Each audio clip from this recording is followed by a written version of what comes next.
notice what match is currently playing and make sure that you arrive to the field on time. We want to keep the event running on time so that everyone can get out of here at a reasonable hour too. All right, we're going to conclude here, but I also want to make sure I introduce the other voice you'll be hearing today, which is our game announcer. Is he not here? I'm right here. I'm right here. Andrew Lawrence.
Audio is only coming from the speakers over there.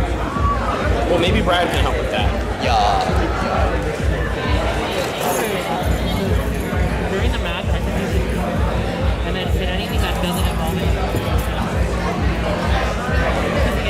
When I go here, this is I'm going to be unplugging this monitor from...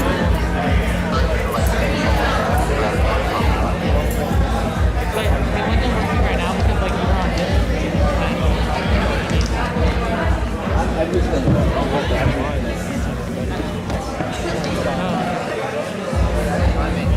That's not going to show what I have up there. It doesn't make any sense. I could ask the reps a quick question. Okay, we have a start.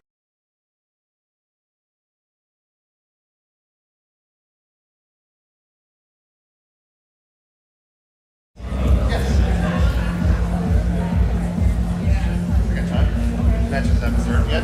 We're first match.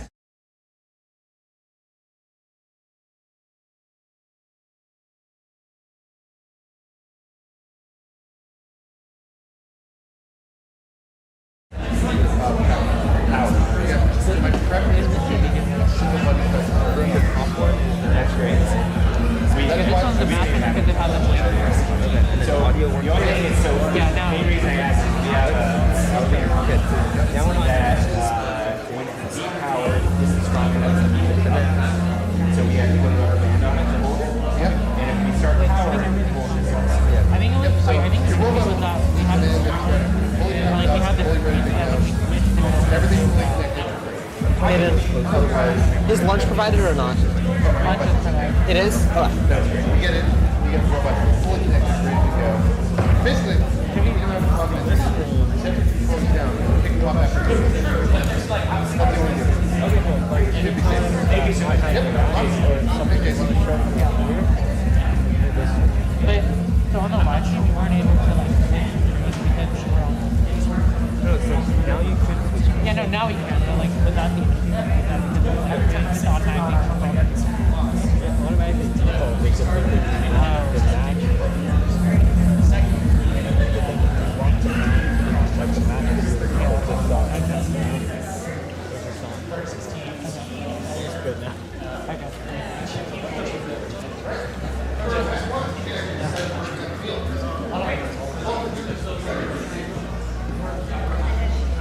Yeah, you have a good angle. You could also like you could stay up there and I think this is like a good angle to see what's going on.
Drivers, pick up your controllers. 3, 2, 1.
Robotics.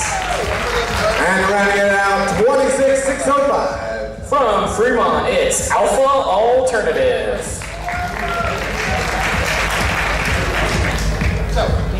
We're looking for, oh, we're still doing a speech over here. Well, while we're, the teams are making sure they're ready, Lawrence, let's take a look at some of these robots. We've got 14 great teams here at the Bellarmine FTC Qualifier. Let's maybe begin with 8872. They happen to be closest to us.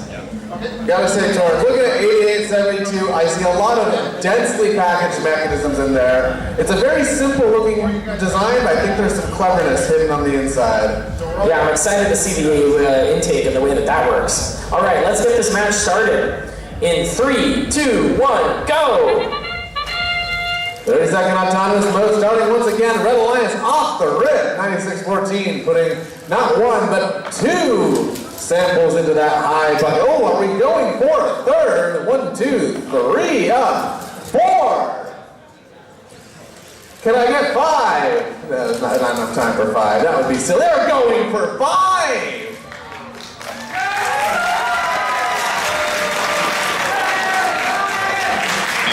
That's pretty impressive. Drivers, pick up your controllers. Blue got a lot of headway to make up. About 43 points of it, but they can do it. 83 points of it, I lied. Right about the autonomous bonus. Alright, Blue's already getting their way backed up. They got a sample in the high bucket. Red going for a clip onto that red rung.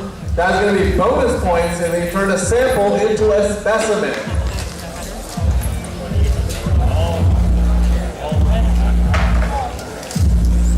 We get Blue scoring into their low bucket. That Hyperion machine going up high once again. Absolute menace of a robot here at the competition for their very first match too. Another specimen up for the Red Alliance. Blue getting stuck in the submersible. Not the strongest strategy, but they may have some secrets the rest of us don't know. Real-time scoring has Red about 100 points ahead of the Blue Alliance. We hear cheers from the stands for Red. What about for Blue? I'm sure someone likes cheering for Blue. Yeah! It's one of the first competitions of the year, folks. We gotta give these teams a little bit of leeway. Not all teams have equal preparation.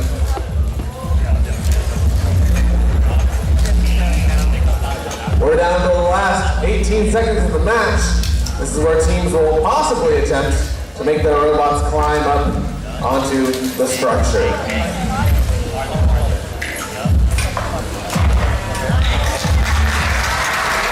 We see a quick climb from our Red Alliance, and that'll be the rest for our match.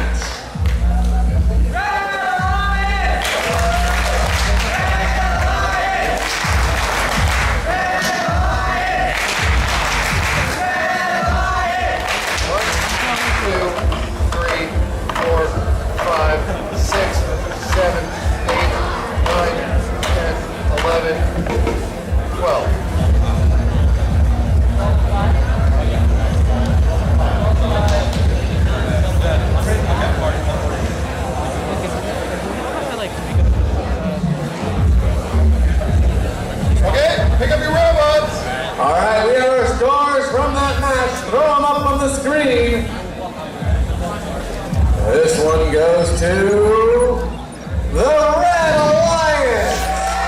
High score of the event, 204-52. Good job to all of our teams.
Well, Lawrence, match 2, and we're already seeing over 200 points. Bellarmine and the Bay Area is here to play. Absolutely, Torrance. And I know this is one of the earlier events in the FTC season, but based on the kind of play we're seeing, I wouldn't be surprised if this set up a whole new level of play for the First Tech Challenge competition.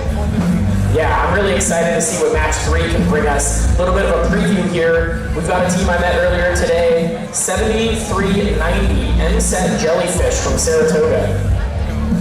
We got a very interesting looking robot, a very pink aesthetic given the jellyfish branding. I do love the pink aesthetic, Torrance. I love when teams make their robots look not just functional, but also aesthetic. One thing that I think is very interesting about this game is that you get the option to start your autonomous with a preload, and that preload can be either a sample or a specimen. And it's varied so far on what teams are choosing to start with. We've seen a lot of teams starting with samples early on. I see 21227 over on the red lines. They're starting with a specimen. A lot of teams have been starting with samples. Let's see if they can use that effectively in the autonomous mode. Yeah, the specimen makes a lot of sense because it's, more effort to get a sample, put the clip on it, turn it into a specimen. Well, if you get to just start with a specimen, you can go right away to those chambers and score 10 points. Yep, get most points as quickly as you can. That's kind of how you win these matches. Another interesting thing that you see with these FTC robots in general is the different use of off-the-shelf metal structures versus custom ones. And at least so far, I've seen a good variety of structures from various vendors, but also many teams with fully custom drive bases, aluminum plates, parallel plates that provide the mounting for the mecanum wheels. Surprisingly, we see a lot of tube construction in FTC. I wonder if that's a few years down the road. Well, yeah, tubes are inherently much more stiff, and that's why they're so popular in FRC or larger scale robotics competitions. But at the scale of FTC and the mechanical loads that these robots are seeing, simple sheet metal C-channels are often plenty strong, and they give you much more versatility in the number of holes that they can fit. Not to mention, looking at the manufacturing capabilities of these teams, FRC teams have mills and complicated machinery to work with tubes. A lot of these teams are making their plates with either simple routers or by ordering parts from Fabworks. Are you guys still ready? True, yeah. Websites like Fabworks are great for sorts of things like that. All right, let's meet these teams in qualification match number 3. Starting off on our red alliance, we have team 23808. From Dublin, California, it's Innovix. Their partners 21227. From Fremont, it's Legend. Over on blue 25894. It's from Union City, the Scarlet Serpents. And rounding it out 7390. From Saratoga, it's NSET Jellyfish. Let's get this match started in 3, 2, 1, go! Off the rip, we have a blue specimen placed by 7390. 21227 on red tried to do the same, but they unfortunately did miss. 7390 putting a sample up into a high level bucket. They're using these extendable arms to align their robot with that center structure for the start of the teleoperated part of the match. Ooh, drop specimen from 22227. 3, 2, 1. Oh, and a big mechanism falling out for that Blue Alliance robot. That's intentional though, that's how we're going to try and grab these game pieces here in the teleoperated part of the match. What happened? Push the yellow out. 7390 collecting a blue sample from that center selection, putting it into a high bucket. The most amount of points you can get from a sample is by turning it into a specimen and hanging it on that center structure. But you're going to see a lot of teams here this weekend focusing on putting these samples into the second highest scoring position, that higher bucket. You can put samples into the bucket as is and get 8 points compared to the 10 points you would get by turning it into a specimen and putting it on that center structure. Given how early it is in the season, many of these teams may consider the 2-point loss from not making a specimen and hanging it in the center a worthwhile loss if they can score samples much quicker. We're going to see that evolve over the course of the game as teams will start to value specimens and those additional 2 points more and more. Do the same thing. It looks like the Red Lions, though, they're valuing these specimens a lot. We see 1, 2, 3, 4, 5 specimens hung on that high run, looking for a 6. And there it goes, they make it look easy. That's 21,227 over on red. Specimen number 7, but they knocked one off. Oh! You hate to see it, folks. You hate to see K-Pieces de-score. We're down to the final 12 seconds. Teams are going to try to attempt to lift their robots off the ground. We have a low climb for a Red Alliance robot. We have a low climb for a Blue Alliance robot. Those will cancel out points-wise. Ooh! We will see how things get scored. That last second movement may have changed the outcome.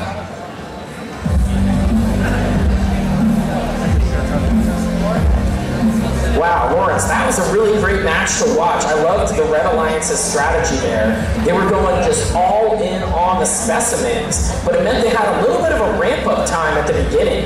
They had to get all those samples over to the human player, and then the human player was furiously putting clips on them, putting them back on the wall. That was some serious human player training. I would not be surprised if the Red Alliance human player practiced that to a great extent before the event. Yeah, it was certainly effective. I mean, the Red Alliance here, at least on the live scoring, up by about 30 points is very dominant, and the Blue Alliance, had such a good off-on at the beginning there. Well, let's see the final score.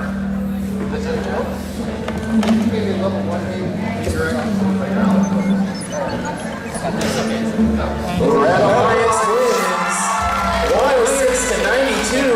The climbing points almost came in for Blue at the end there, but Red Alliance keeping it. Yep. Great match, great match. Well, we've now got to see, I believe, all 12 of 14 of our teams now, having played 3 matches. So we've got match 4 coming up, and hopefully that'll round out our introductions to each team for the first time. That's why. Teams now loading onto the field. And Lawrence, returning to our earlier conversation about design of robots from a mechanical standpoint, we were looking at things like the metal structures versus the custom plates, but maybe let's talk a little bit more on the software side now. That's the difference maker. Here the Silicon Valley software is our story. And if we look over at how these robots are competing from a technical perspective, I think we're going to see some really intelligent software behind both the controls of the robot and how these robots are differentiating the autonomous section. Yes, especially during that autonomous. That's something unique about FTC as opposed to FRC, where you and I are more familiar. In FTC, the autonomous is so much longer relative to the length of the match that it's absolutely critical to your success in this competition. So, there's a lot of things teams can be doing in the autonomous mode. They can be storing samples, they can be turning them into specimens. There's also ways that you can just take a sample and move it into that little net zone, this taped off net zone for points in the autonomous period. What we're seeing early on is a lot of teams aren't utilizing the full 30 seconds of the autonomous period, and that's time that they're not scoring. If you're just sitting there, maybe consider making your robot push a specimen or push a sample into that net zone to get some amount of points during the autonomous period. Yeah, that would definitely be a good idea. I imagine that, these robots don't have 30-second long autonomous routines, not for lack of trying. It's certainly it's one of the harder challenges in this game is getting a robot to not just have an autonomous, but do so accurately. And remember, it's not for no risk. If you accidentally drive across the field and contact somebody, you can have a big foul on your hands. That's a huge penalty point for contacting an opposing alliance on the opposite side of the field. So you want to make sure that if you're choosing to move your robot in the autonomous period, that you're doing so correctly and you're not risking your alliance for power.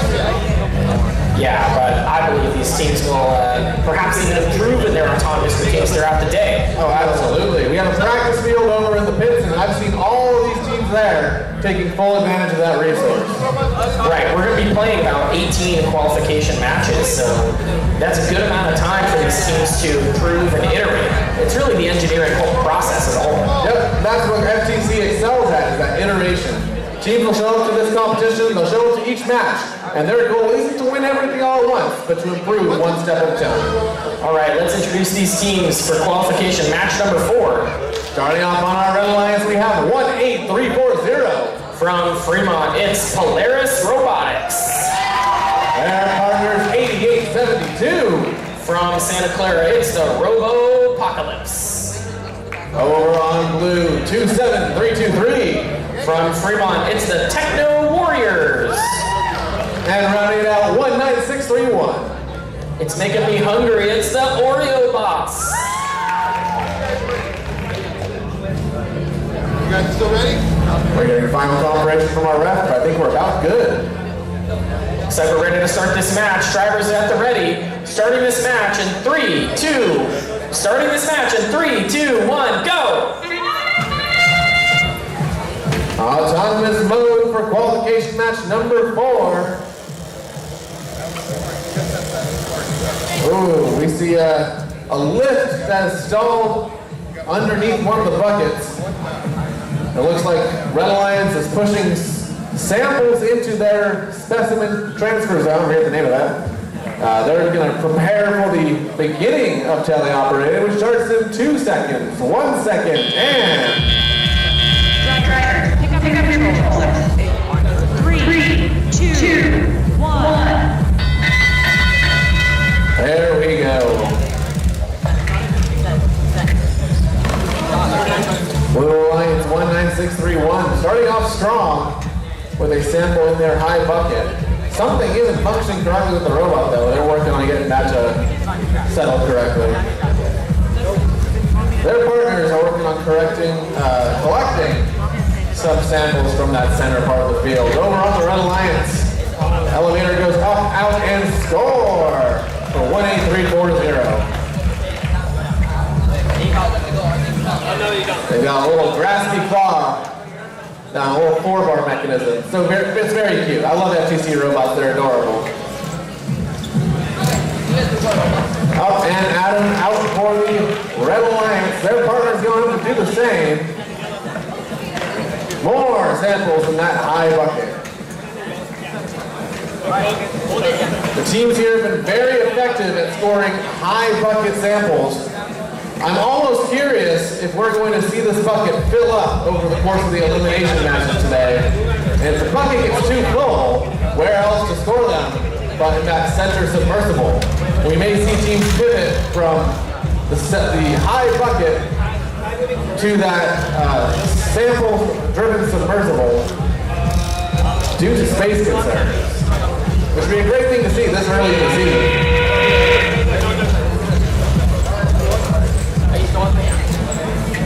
All right, the whistle can only mean one thing. It's time for the climb. Teams need to lift up their mechanisms and align perfectly to make sure that they can lift their robots. They have 10 seconds to do so. We have an attempt to climb on the Blue Alliance. We shall see if it counts for points. Now, it looks like that's all we'll have time for. Huge round of applause for these teams. Good job.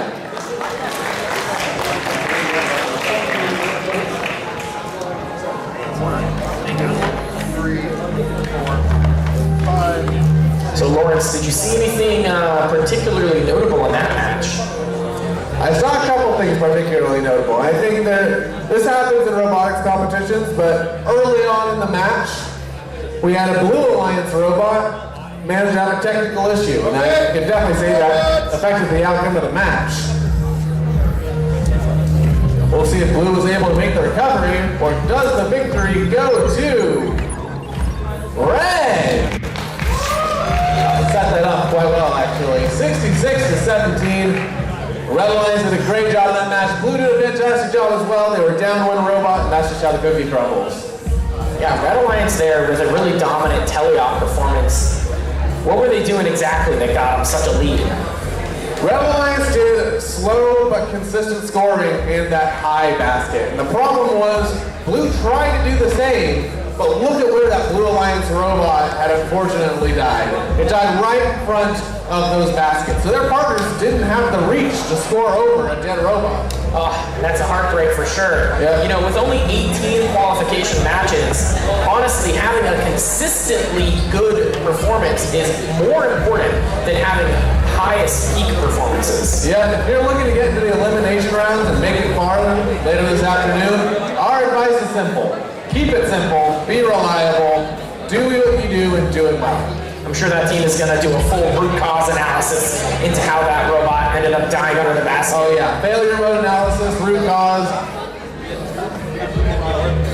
Well, coming in for match number 5 now, the teams have, I think, all played one match at this point. Yeah, everyone's played once. So we're all getting into the rhythm now. Teams are starting to learn the tricks of the trade, let's say. And I'm really excited to see over here on the Blue Alliance, we've got all teams, actually on this whole match, all teams numbers above 20,000 in. They're all pretty young teams. Yeah, and we're seeing these young teams still exceed our expectations of what we expect from teams that are 1, 2, 3 years old. They're doing a fantastic job this weekend. We also have our only tank drive robot of the whole event, 26114. They're the only team here not using those mechanism wheels. Maybe they have a strategy into why they can make that work. Yeah, the tank drive is certainly interesting. It gives you some benefits, maybe in terms of traction, maybe in terms of pushing, but FTC in general is a pretty tricky game to play defense in. The field is so large, the robots are often a little slow, there's many times protected zones, such as at the under the basket area. But let me tell you one area that's not a protected zone, and that is in front of the chambers. We've seen some alliances scoring many, many specimens onto those chambers, but if you just park a robot there, you can, well, there's some rules against completely blocking it, but you can certainly play some robot-on-robot pushing defense there, try to shut down somebody. You know, maybe if your intake or your claw stops working, hit it to defense. Yeah, a good strategic pivot is something you're going to see the higher level teams do, both from an offensive and a defensive perspective. Maybe we'll see some of that in this match. Quickly introducing these teams, starting on the Red Alliance. We have team 23808. It's Innovix. Their partners 25894. The Scarlet Serpents. Over on blue 26114. Christopher High Robotics. And 20163. Metal Maniacs. Drivers at the ready. Starting this match in 3, 2, 1, go! Alright, Red Alliance is off to a mobile start. They're moving. And now, no one's moving. Oh wait, there we go, 23808. Proving me wrong as always.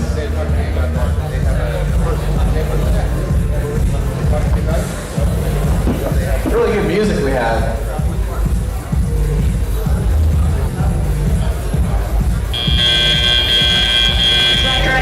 Pick up your controllers. 3, 2, 1. Alright, now we get to play robots. 20163, putting a specimen over up high for the Blue Alliance. Their partner putting a sample into a low bucket as well. Red Alliance, long dangly arm. Up and at him for 23808. 20163 getting another specimen up for blue. Trying to get it aligned and clipped on. It's a little loosey-goosey and it's fallen into their robot.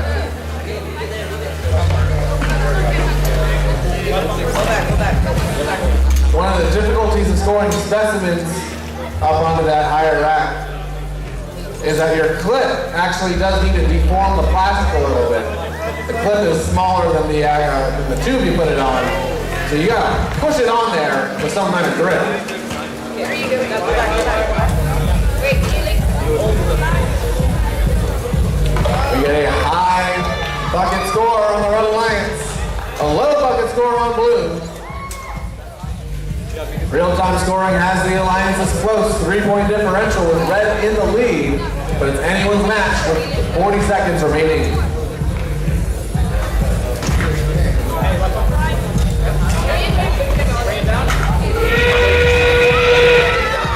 All right, the whistle means it's time for the climb. These teams will be attempting.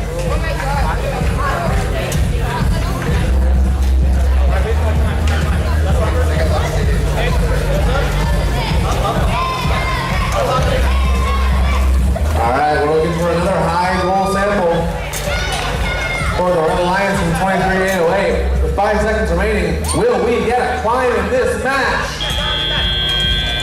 Doesn't appear to be the case.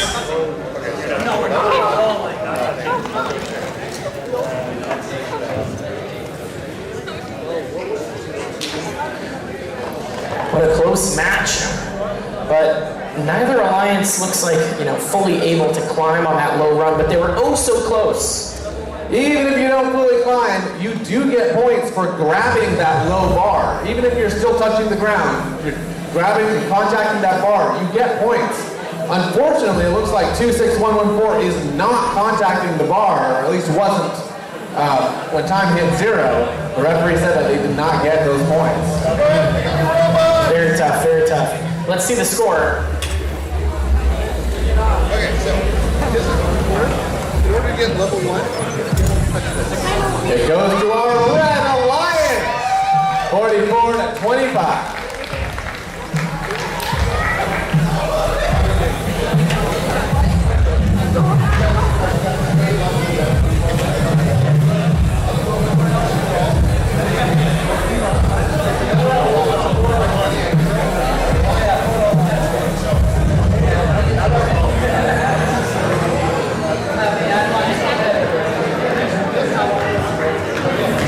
Match 6 now, loading onto the field.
Okay, let's start off over here. So, have you guys are you guys in about configuration? Have you guys played some robot? Lawrence, we are booting up here for match number 6 and about to jump into the deep end, let's say, with another matchup here with all 4 teams from the city of Fremont. We have a lot of teams from Fremont here. Anyone in our audience from Fremont, California? I love Fremont. They have amazing food there. Some of the best food I've had. Yeah, I didn't realize this. Fremont, the 4th largest city in the Bay Area. Yeah, it's under underrepresented in terms of popularity, I think. Well, it's certainly represented quite well here at this competition. Absolutely. FTC is going strong in Fremont, and they've certainly came to play. Well, let's introduce these teams for qualification match number 6. Over on our Red Alliance, we have team 23543. It's the Architects. Their partners 21227. It's the Legend. On blue, 26605. Alpha Alternative. And rounding it out, 27323. Techno Warriors. Drivers at the ready. Starting this match in 3, 2, 1, go! Autonomous mode, ooh, gonna be a missed specimen from 21227. Maybe the partner can get something up high. Oh, looks like now, and it's in! 423-543. Blue Alliance is very patient.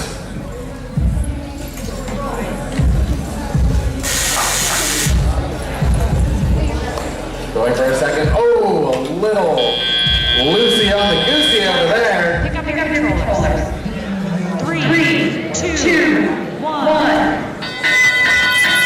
Red leads out of the autonomous period. Blue has plenty of time, about 2 minutes in fact, to catch up. We get a low sample score from 27383.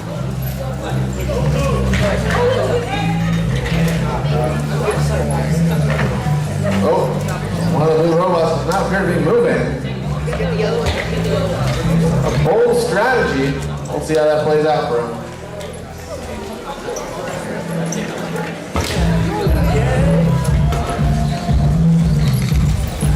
Mark is missing. But what's not missing is the Red Alliance's ability to put those samples up high. Now all the robots are working. Ooh, scored a little bit too much oomph on that. Went up and over. A lot of bucket scoring from both alliances. We're seeing some samples turned into specimens and scored up high for that Red Alliance. 21227, making it look easy. That's giving Red a huge lead alongside the high bucket work of their partner 23543.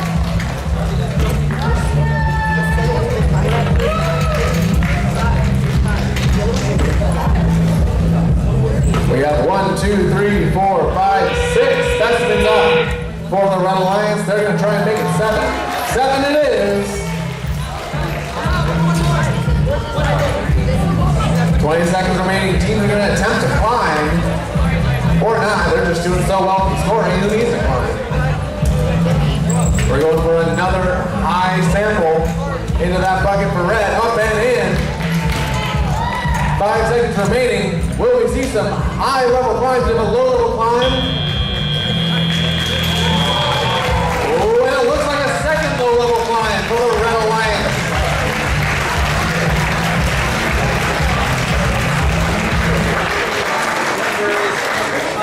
What a great match. Torrance, we saw a lot of really cool things in that match. Anything stand out to you want to start with? Well, let's talk about that buzzer beater climb. I mean, these teams managing to climb and push it to the last second. 21-22-7 was all the way at the high basket, scored one more at the tip of their thing. Well, show me the score. The score will explain it. We see the Red Alliance well deserved to win, 172-27. Wow, very good. That's our second highest score of the day, but what an incredible score with that. I really love the double climb.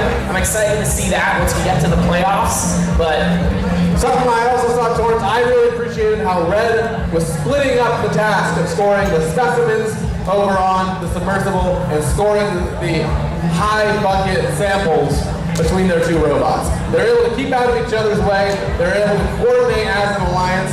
I think we see strategies like that at a higher level of play, maybe even this afternoon in the elimination bracket.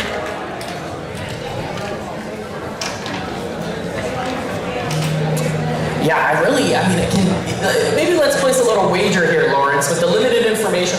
We're at match 7 of 18. We're not even at the halfway point, but What do you think will be the high score of the qualification matches? Ooh, the high score of the qualification matches. So our current high score is like 204, 208. Something just over 200. Just over 200. I'm gonna say 270. 270. 270. Oh, I don't know about that, but I'm thinking more like a good, good number might be 254. A 254 is always a great number. If any team hits 254, I would personally buy that driver a cookie. And if any team gets 270, I'll buy you 2 cookies. All right. Well, we're coming up now on match number 7, and we've got the return of one of the teams that was in that highest scoring match, 96-14 Hyperion. Yep, they were doing some fantastic and quick scoring early on, and they really were able to keep that momentum going in their first match. Let's see if they can follow through in their second match here with the Blue Alliance. But they've also got some real powerhouses on the Red Alliance here. MSET, Jellyfish, Polaris, Robotics. These two teams look ready to play. Yeah, and I think we're going to see some good alliance coordination over on the Red Alliance. These two robots are doing a good job so far in their matches of complementing each other's skills, and that's going to be very important to make sure that you best optimize and utilize all the samples available to you.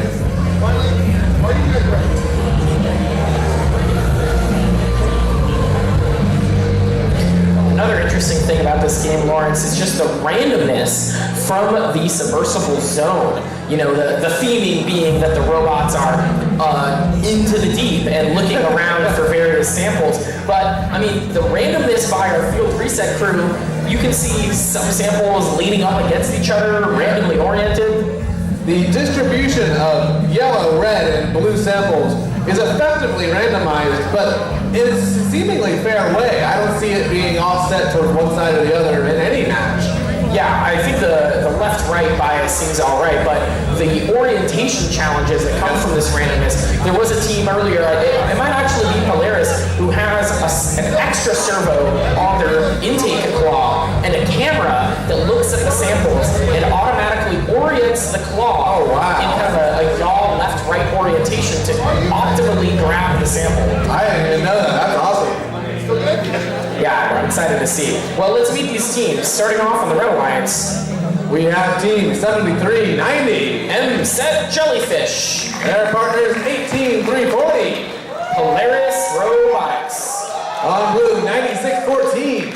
Hyperion. And rounding out 23586. Bacon Bots. We're good to go, so let's get this match underway. 3, 2, 1, go! Hyperion starting off strong with their multi-game piece autonomous mode. It impressed us all their first match. It impresses me every time I watch it. They're going for now 3. Trying to get number 4.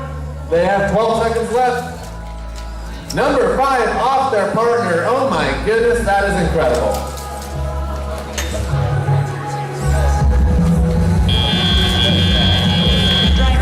Pick up your controllers. 3, 2, 1. 88-20, a strong lead for the Blue Alliance.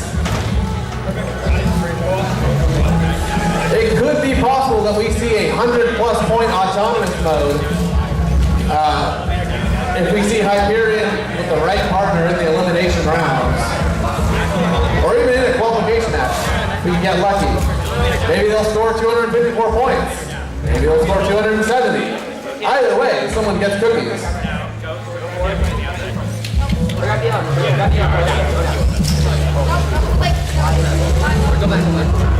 Hyperion up for the Blue Alliance. Over on red, we have 1, 2, and let's get it, 3 specimens from 7390. Earlier we were talking about how 7390 and their partner, 18340, were good at coordinating their robots. We see how 18340 is trying to score mostly on the far side of the field over by the buckets. 7390 is focusing on turning samples into specimens and putting those specimens up onto that rack. They're doing a really good job of it. Another high score for 9614. Their partner 23586 having some difficulty with their robot. But they're doing so in a way not getting in the way of their partners. And that's a hugely important aspect of these robotics competitions. If you have a problem with your robot, happens to the best of us, don't feel bad about it. Make sure that you do what you can to be as far out of your partner's way as possible. Oh, look at this, Lawrence. There was some contact in the ascent zone right at the 30-second mark.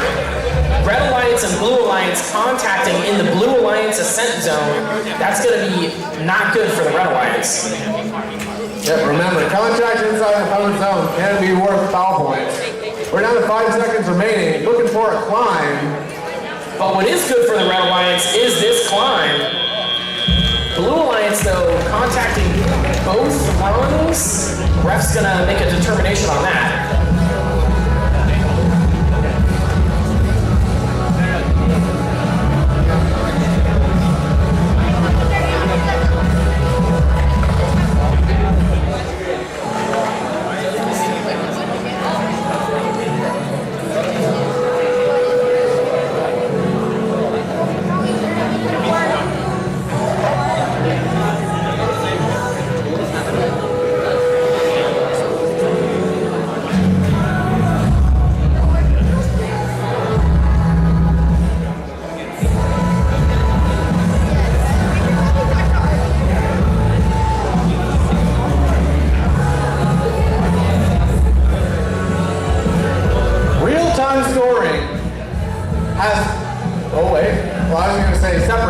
Separately, not calling anything out, just something interesting.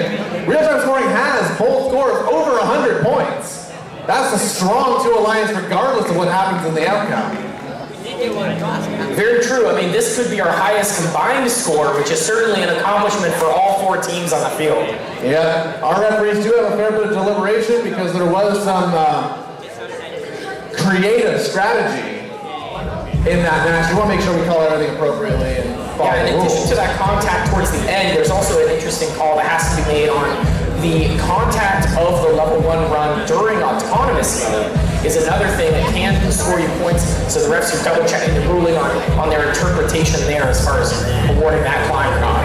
Yeah, good thing that we have a great referee crew, and not only have a great referee crew, we have one of the people in charge of making these games here at this competition. So, do you like In First Into the Deep? Say yes, cheer. Yeah! Yeah, right? Well, the man in orange over here, you see talking to one of our students, Mark Edelman, he is one of the, he's so scared that I said his name. We're giving you a shout out. We want to say thank you for doing all you do for FTC and for helping make such a great game and running this program. Yeah, being on the game design committee, starting the Fremont FTC community, so Mark is a real force for FTC, especially in the Bay Area. Yeah, you heard it here, folks. All complaints go through Mark.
They're having to, I wouldn't say award, but assign a yellow card.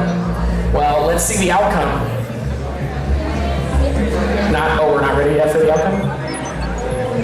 Torrance, I gotta say, waiting for these results is making me, it's not anxious, what's the word? Hungry. It's making me hungry. What can I do to solve this problem? Well, it is 12:15 right now, Lawrence, so we will be taking a lunch break relatively soon. Teams, of course, if you are looking for extra food, we do have a concessions area over on the side of the pits. Well, okay, let's see the scores.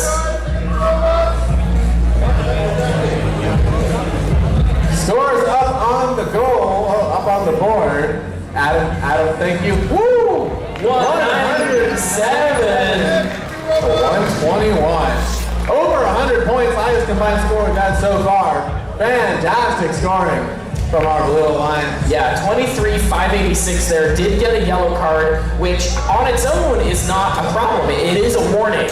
But if they happen to get another yellow card during the qualifications, then that will convert into a red card, which I think would be a loss, at least for the match when it occurred.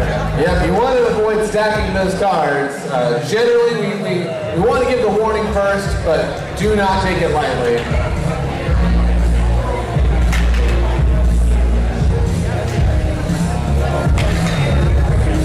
All right, teams in the next match, please come into the field. Put your robots on the field and let's get going.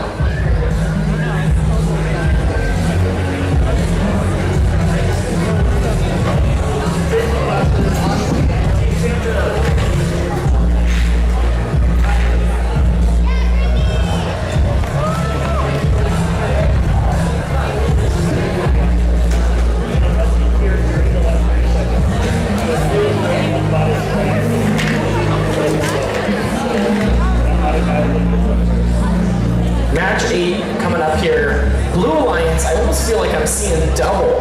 We got two robots using the Go Build a Chassis and the same mechanism wheels. But, I mean, honestly, they look like the same dimensions too. Yeah, these are very similar robots. Functionally different, but if we're looking at the part utilization and the core design strategy, I think we're seeing a lot of similar approaches. Well, let's talk about these mechanism wheels, Lawrence. Why do you think there are so many teams using these mechanism drivetrains? Well, I'm looking at these yellow-black mechanism wheels. A lot of these robots are using them. It looks like in the FTC competition, this maneuverability that's provided by these omnidirectional mechanism wheels is giving some teams that use them a lot of advantage on how they maneuver around the field and orient the game piece, especially when they're trying to score. Being able to translate side to side to make sure your robot's lined up with the buckets or making sure you're lined up with the right spot over on the submersible can be very helpful. Yeah, I think in particular, mechanism wheels work so much better in FTC than FRC because these robots are limited in their motor power and electrical output such that the robots are all moving a little slower, there's less contact, you don't have the bumpers that provide you the absorption like you get in FRC, and the result is that there's hardly any downsides to using mechanism wheels. Especially with these odometry modules all these teams are using for their autonomous, you don't care as much about the wheel split that you get from mechanism wheels. Yeah, I think, the odometry tracking on the foam tiles is certainly tricky to do with mechanism, but if you have a separate Omni wheel, which itself is following on the tiles, that can give you a better recorded motion. Referees and field staff here working to repair our field and keep it in tip-top shape. We hope they're repairing it, otherwise they have some explaining to do.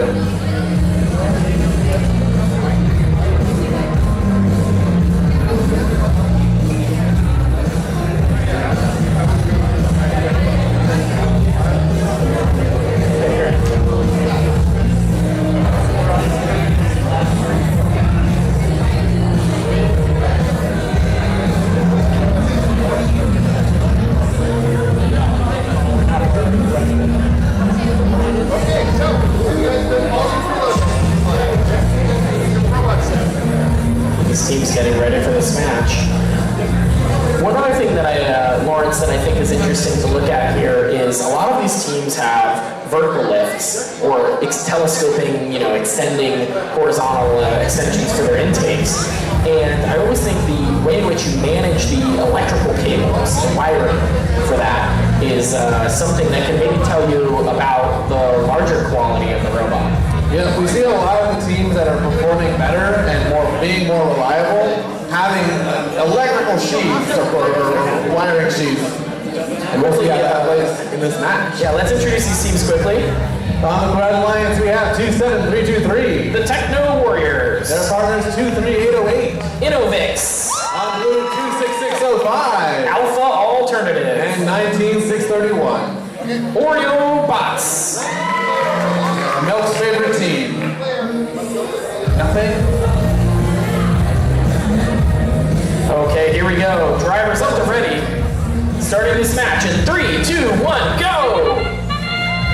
Here we go. Off in our favorite 30-second pre-programmed part of the match. Ooh, a swing and a miss for 19631. But they didn't lose the game piece, so that's actually pretty nice.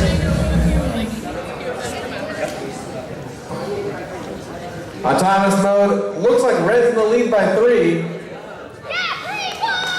Yeah, 3 points! Driver, pick up your controllers. 3, 2, 1. Yeah, my favorite thing about 3 points is when you make it more than 3. We have a low bucket score on Red.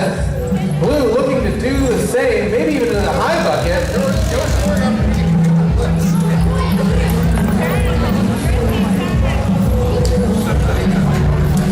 All right, Red Alliance is converting samples into specimens. All right, Blue Alliance with a very unique strategy. Instead of we can score 2 game pieces at once, will be twice as good, right? Unfortunately now, you're only allowed to have 1 sample at a time. So collecting 2 is a foul. It's not that beneficial.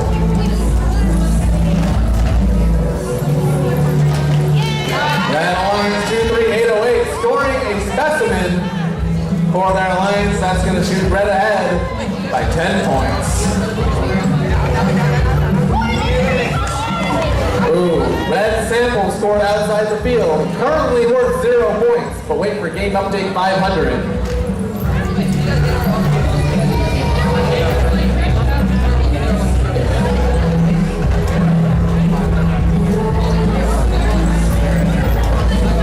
We see Rock'em Sock'em Robot between the Blue Alliance.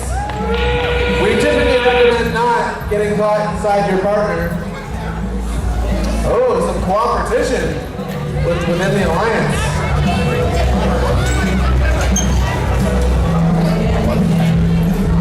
Red Alliance looking to score a 2nd specimen on that alliance colored rug.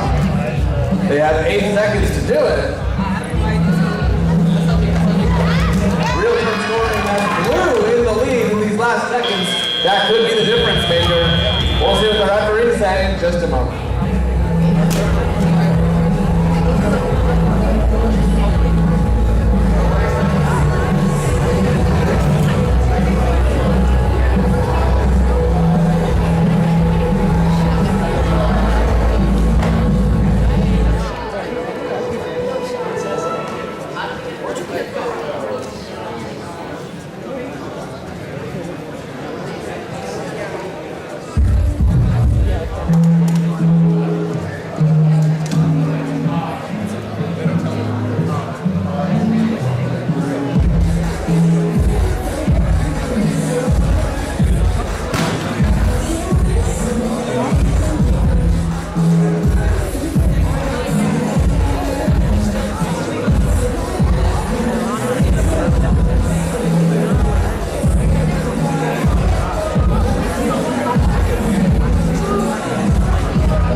Matches in a row now that our referees have to use their brains. Stop making them do that. They don't like it.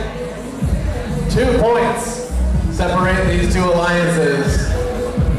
And normally we'd say 2 points is enough to win a match, but we don't know anymore. We don't know what the final score will be.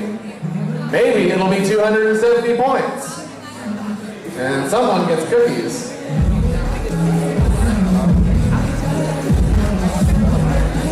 Who do we think is going to win the match? Who wants the Red Alliance to win? What about the Blue Alliance? I'm sorry, Red. Blue just wants it more. No, let's try it one more time. What about Red? How badly do you want to win? There you go. We actually got the teams involved this time. Blue, what about you? Sounds like it's gonna be the same to me. What if we just call it a tie and move on? No, none of you want that.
What's blue tastes like red paint?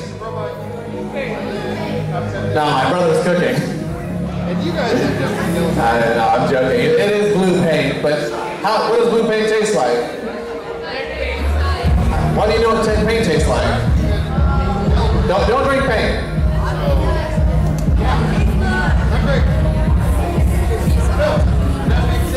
Now we can pick up our robots. All right, robots are taking off the field. That means that we have a score coming in at some point. Not yet. It's at some point. Be patient.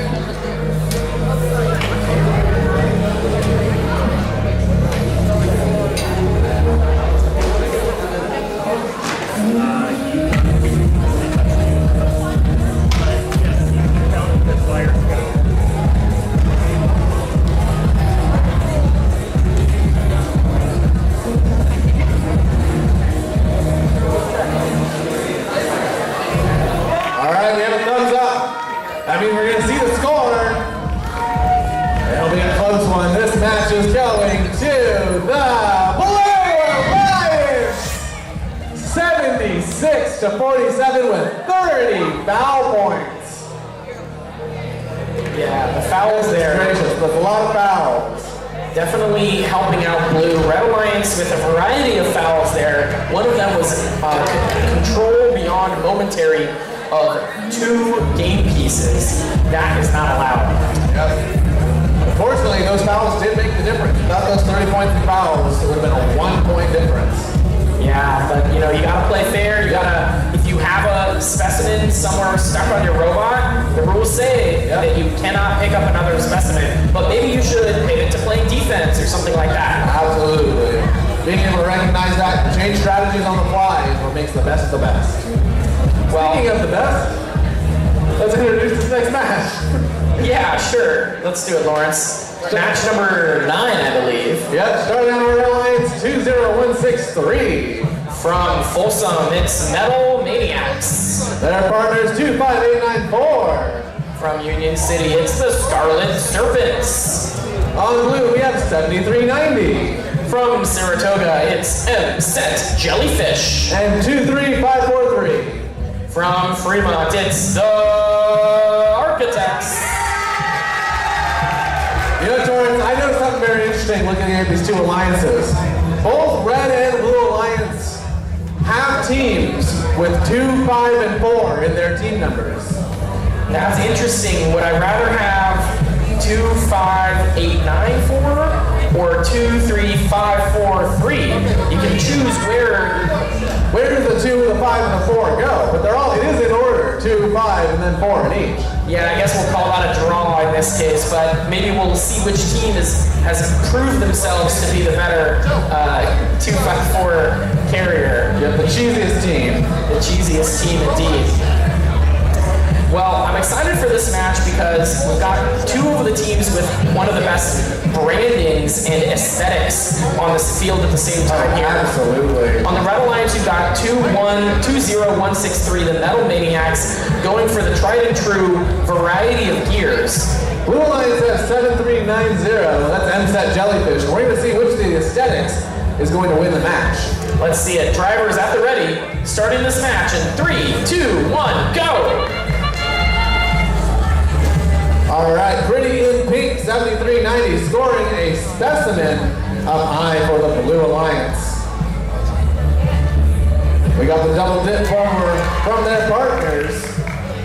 Every time it dips back, I think the stamp is going to fall out. It terrifies me. I think it's never fall out though. It hits every time. We're going for a second specimen on blue. Oh, we get both of them. Strong start from 7390. 3, 2, 1. Blue Alliance leading into the tele-operated part of the match, 56-3. Woo, 3 points. 3 points for parking is 3 more than you can get by not parking. Absolutely, I'll take 3 points over 0 any day. Oh no, the Metal Maniacs, they're perched, they're ready to score, but what's going on? They seem to be disconnected, broken? I think they're just sleepy. It's been a long day. You haven't had lunch yet, and maybe it's a nap. Robots take naps too, and I understand. Blue Alliance not letting up the pressure. We've got so many samples up in that high basket.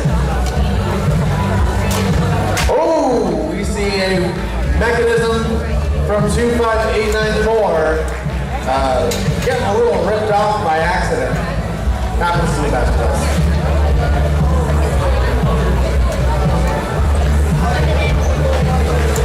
Another high sample score for the Blue Alliance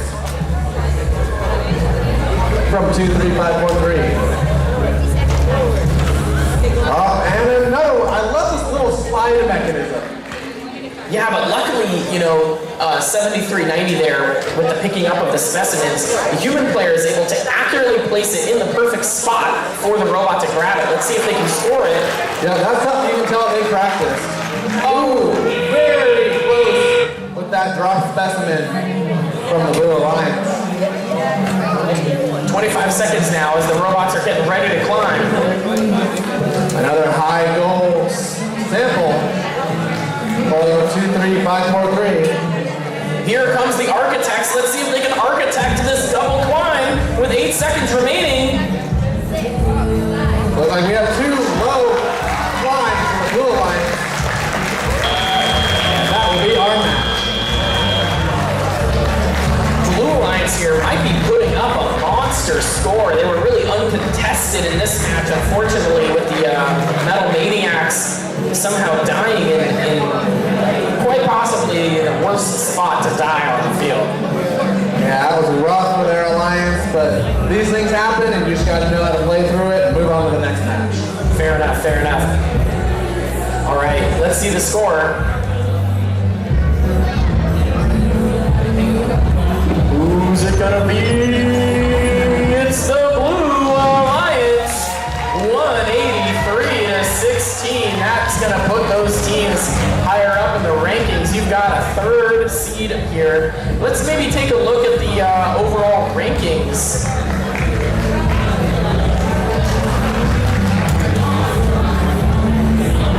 You can see here on the rankings, the teams are sorted by ranking score. The ranking score is the average of the ranking points they've earned divided by the number of matches they've played. You can see currently your number 1 seed is 96-14 out of 2-0 record, and right behind them there is 21-22-7, also out of 2.0 score. But all it takes is those teams to perhaps lose 1 match, and these rankings can totally shift. Another interesting thing here is that after the ranking score. The next tiebreaker is the amount of points on average that you score in autonomous. So you can see all these teams at 0.67 ranking score are sorted by those with the highest autonomous average score. And that goes back to our earlier point talking about the importance of software and autonomous for this FTC game in particular. 30 seconds is a lot of time to score. And you see that reflected 43 points with the average auto over 96-14. Yeah. A huge amount. There's a reason they're number one seed right now is they've been rocking that 5 sample auton into the high basket. Every single time, it seems to rely on them to accurately place their partner sample as well. And they're doing that right on the money. And it's a fantastic piece of software. Is that where the 5th one comes from? The partner's preload? Yeah, partner's preload. Oh, I love that. Very clever.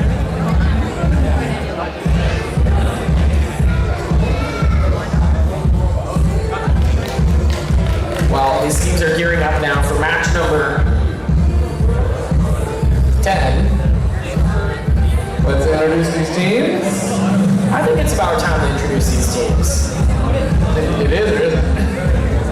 It is. Well, let's introduce them on the rail. All right, red lines, we have 8872. From Santa Clara and the Rotary Club of Santa Clara and Wilcox High School, it's the Robopocalypse. Their partners 26114. From Gilroy, it's Christopher High Robotics.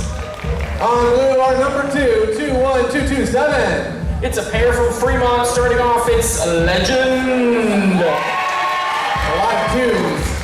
And rounding it out, 18340. It's Polaris Robotics. Both these teams with some fantastic design. Look at the graphics going on. Legend rocking is that the Spartan helmet there? That's pretty cool. I also love the laser cut Robopocalypse on 8872's robot. Yeah, the charring from the laser is adding a lot of character there. It almost looks like the apocalypse itself created that sign. We also see the return of our one and only tank drive, 26114. Will they be pushing people around? Will they be tanking up on them? I don't know. We're going to have to see. Maybe they'll have a great match scoring away. They look primed with a sample in their claw. 26114, do you find driving the tank drive to be a simple and easy approach to controlling your robot?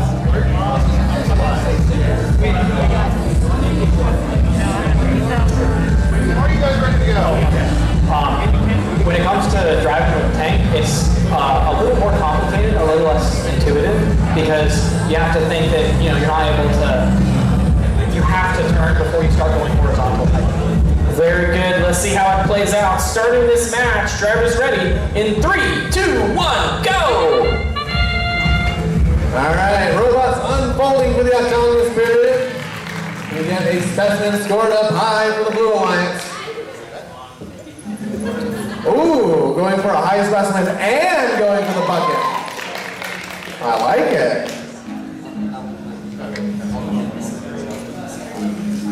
Very close. The robot pathing is very well done. Drivers, pick up your controllers. 3, 2, 1.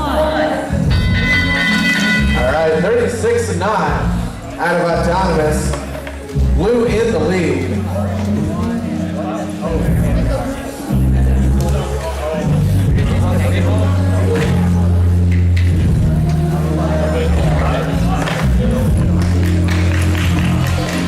Red Alliance.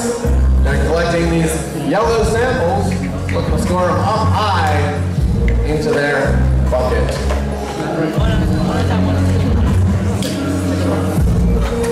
Blue Alliance robot 18340, possibly dead, right in front of their basket zone. That could be detrimental to their alliance. Let's hope it isn't. Their partner 21227 seems to be focusing on scoring not samples, I forgot the other one. What's it called? Specimens, thank you. Sorry, brain fart, I'm old. 3 specimens, going for number 4.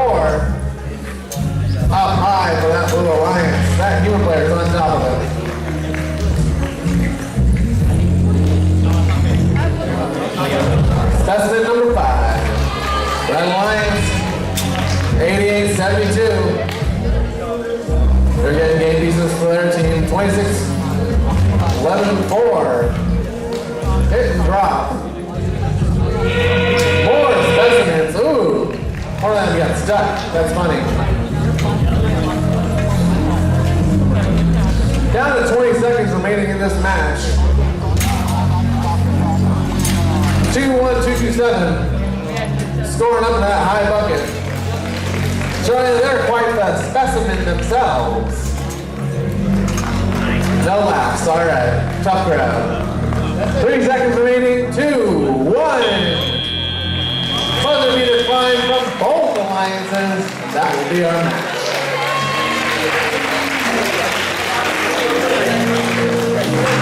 They're good.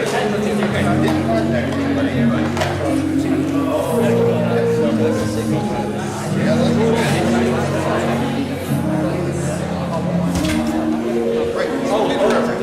What color side is that? So if they had touched it, if you had touched their robot or anything there, they would have automatically got upgraded and you would have been amazing.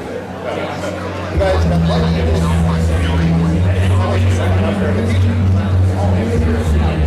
But we still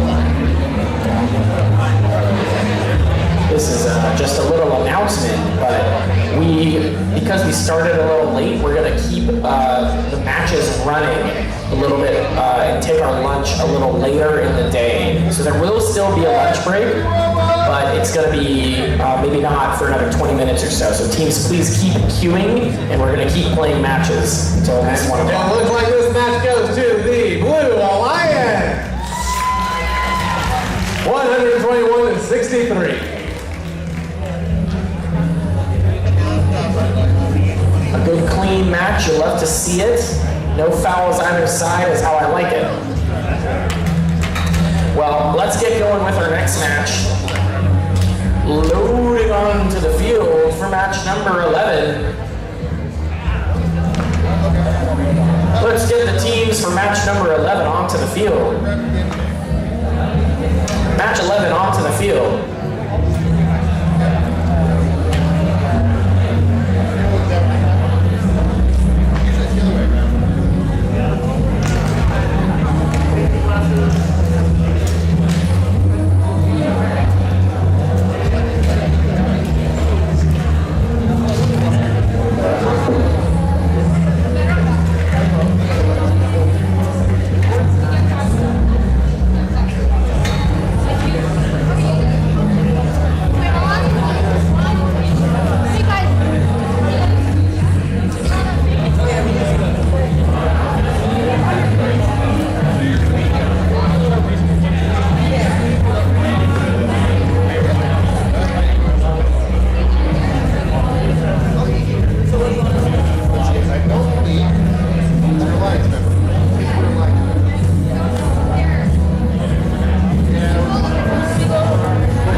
with the timing of lunch. We are going to take the lunch break right now. So teams, you're welcome to leave your robots here if you want. There will be people watching them, or you can take them with you.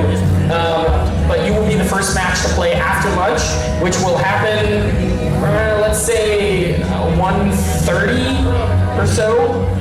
So a little under an hour, maybe more like 1:40. We might just take a full hour. The matches have been running really smoothly, back to back. So we're doing okay as far as time goes. Apologies for the complications and confusion there. Thank you to the teams for agreeing and being flexible. All right, we're going to take our lunch right now. Thank you to everybody. We'll be back right around 1:35, 1:40. Thanks.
missed your name also. Martin, Anisha, and Martin here from Team Hyperion 9614. I'd love to learn a little bit more about your robot. One thing that stands out to me is your incredible autonomous mode. Can you tell me anything about the software? How do you make such a great auton? Autonomous, our software made a path editor, and with that we're able to get our different paths that we use across the field, and this really helps us with managing our time, because right now we're working with 5 different samples, and for that we need to make sure we don't spend too much time on each one. So to manage our time, we use that, and it really helps us. We also use state machines, which help us manage different components of a robot, like the outtake, intake, and the different parts that include each part of it. So talking about some of those subsystems, let's maybe start with the intake, let's say. So how does your intake work? So basically at the front of the intake, you can see that we do have an arm that will go around the sides of the sample to pick it up. And once we grab that in, we have a horizontal extension. So it extends out, and this makes us do less driving, which really helps with time. And then we're able to reel it back in, and then we're able to extend our outtake to get it back up on the basket. Very nice. All right, thank you very much, Anish, for answering my questions. Let's see how you do in this upcoming match. Red Lions, feel free to get ready.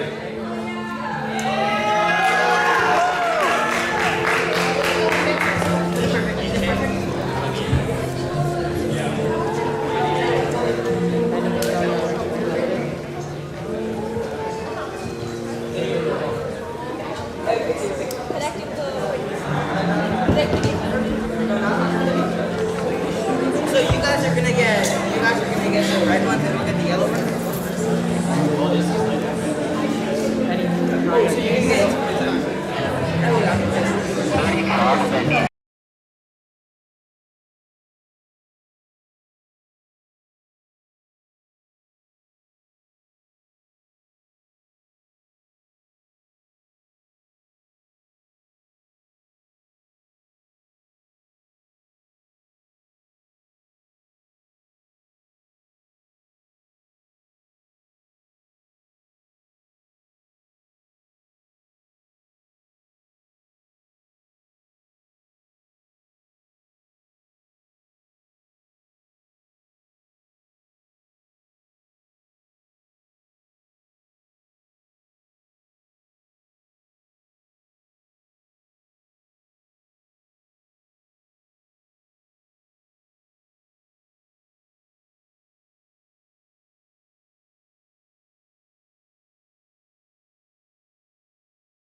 Drivers, pick up your controllers.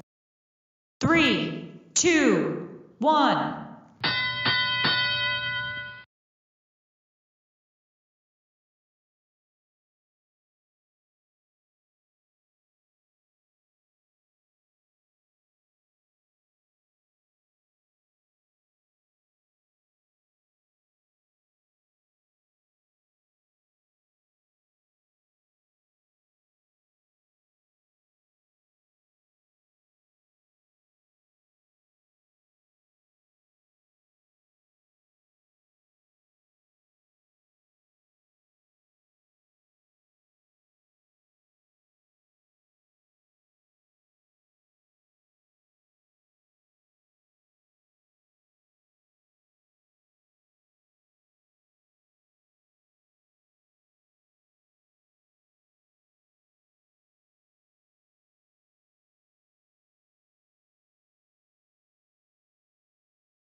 Alternative.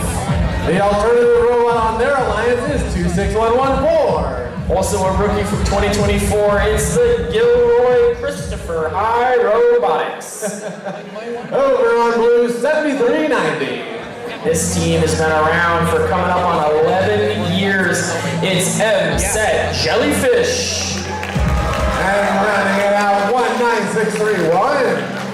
I just had lunch, but I'm still hungry because it's the Oreo Bots. I gotta say, Torrance, every time Oreo Bots comes on the field, it's a real treat. Look at that.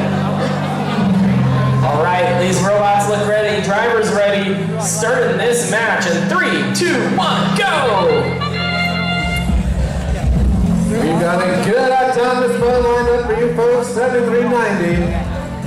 They're putting a specimen up for their alliance. Their partner's putting up a sample in the high goal. Red Alliance very patiently waiting.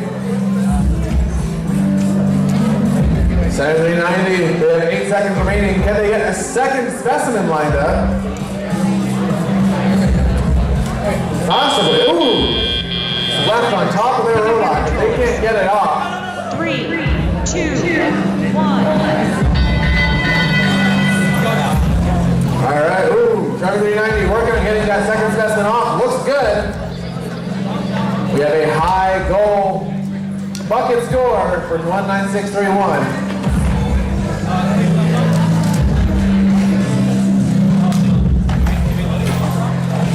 Red Alliance 26114. They're our tank drive robot. Working on trying to get a game piece for the Red Alliance. Another dump up for the Blue Alliance from 19631. They're quick with it.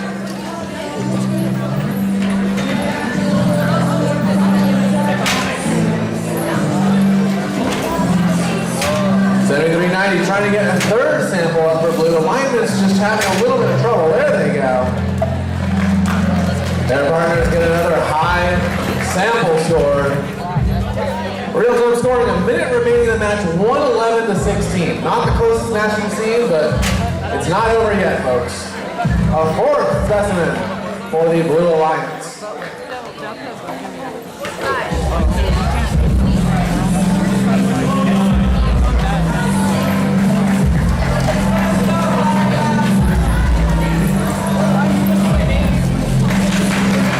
Red Alliance working on getting some game pieces moved over to their corners.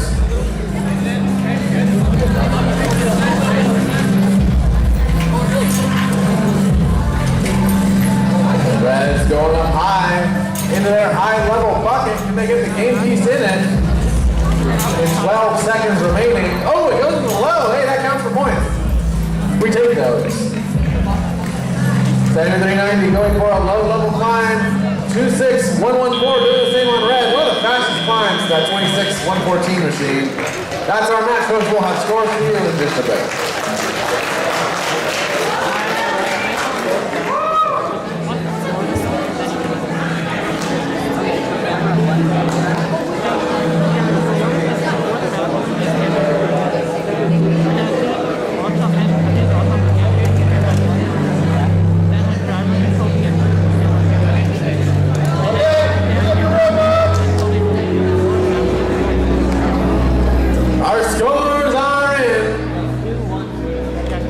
Match is going to the Blue Alliance.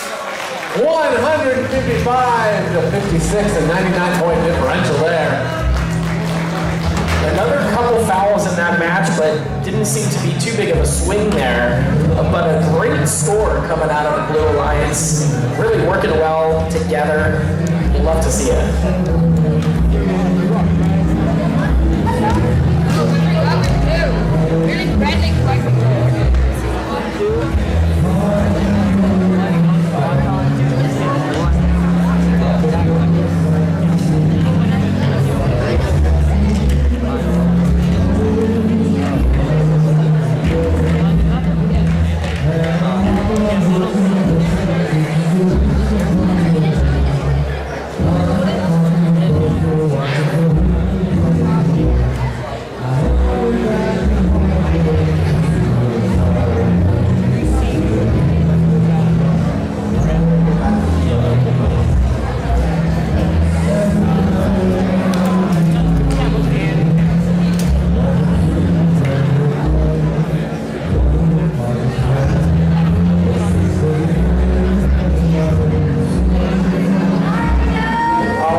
They're feeling good. Oh my gosh, I feel like Hyperion, they're back on the field. We just saw them just a second ago. Well, I didn't get to see them, Torrance. I was wrapping up lunch, so they came back just for me. Yeah, I mean, what's interesting is Hyperion's Auton, that fifth sample comes from the preload of the Alliance partner. The rule is that the preload must just be touching your robot, but it doesn't say the preload has to be in possession or controlled off the ground. So Hyperion works with their partner, has the partner put their preload on the side of their robot, and then Hyperion runs an Auton that scores their preload, the three staged ones, and lastly, the partner's preload. What's crazy about that, Torrance, they have time left after that fifth preload, after that fifth sample has been scored. I could maybe see a world where they optimize things a little further, maybe get something else to happen during the autonomous period. Yeah, they're already pretty close. You can see at the very end they frequently drive to the submersible zone, and then they're perched and ready to maybe grab something, but it's so much harder to intake from the submersible zone during Auton unless you have some advanced camera or something to really help you locate those objects. Because, I mean, they're randomly oriented, they're randomly positioned. It's quite a challenge. Absolutely, but I think we're going to see them do some amazing stuff.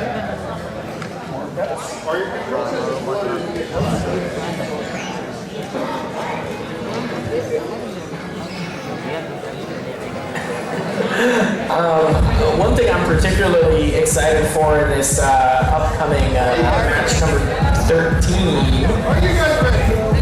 Okay.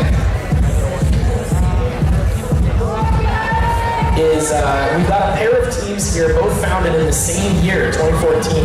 Hyperion, never mind, we're ready to go. All right, very quickly introducing these teams. It was 96-14 Hyperion, 8872 Robopocalypse versus 2894 Scarlet Serpents and 23543 The Architects. With that, drivers ready? Starting this match in 3, 2, 1, go!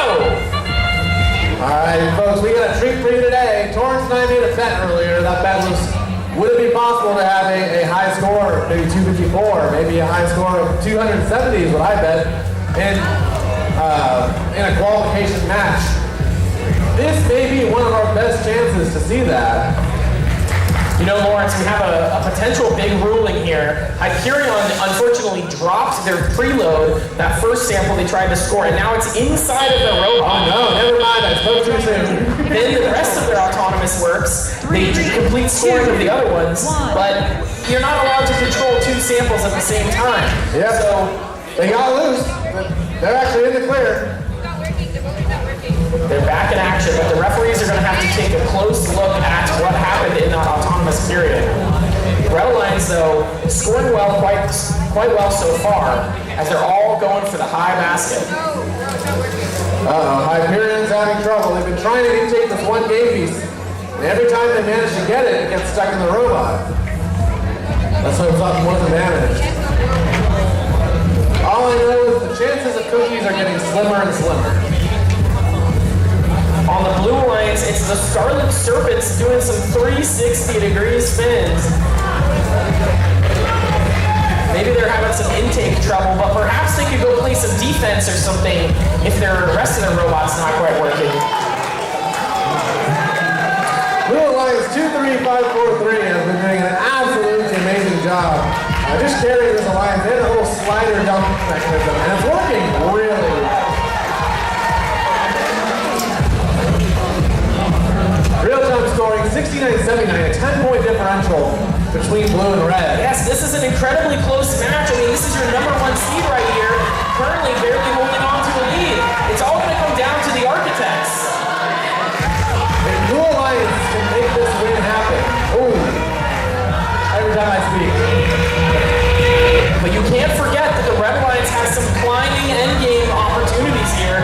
They could still steal it away at the end. 8872, that's the Robopocalypse using their interesting intake claw mechanism as they're going for one more high basket score, and now they're racing to the bar. Counting down the seconds for 5, 4, 3, 2, 1, 0. Wow, what a match. It started off looking quite good for red, but the Architects never gave up. They kept scoring. We've got a good number of samples up in the high basket here on blue.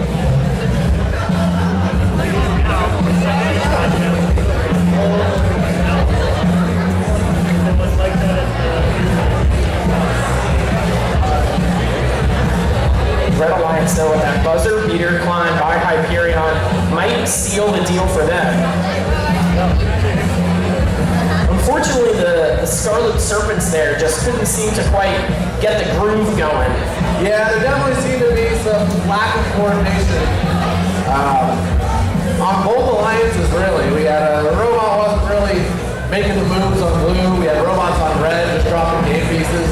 Yeah, not quite the cleanest match that either of these these teams would hope for, but you know, it's still a qualification match. Oh yeah, it's a random qualification match out of all the many matches that we left to play. Maybe the robots are a little snoozy, left over from lunch. Had too much to eat. Getting ready for Thanksgiving, we're gonna have big meals, and then just snooze right afterwards.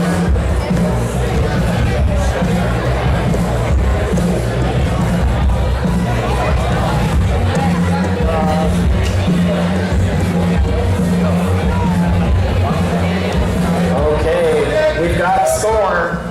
Let's see it. Who's it gonna be? It's gonna be the Red Alliance. 118 to 103. That's a pretty close score. Blue Alliance, unfortunate there, did get a couple fouls in their favor due to the Auton multi-piece possession that we talked about from Hyperion, I believe, at the beginning, but Red was able to keep up the scoring, and then those climbing points at the end game sealed the deal. We are gonna get match 14 onto the field now.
Well, let's meet these teams in match number 14. Starting off on the Red Alliance, it's team 23-586. They're the Bacon Box.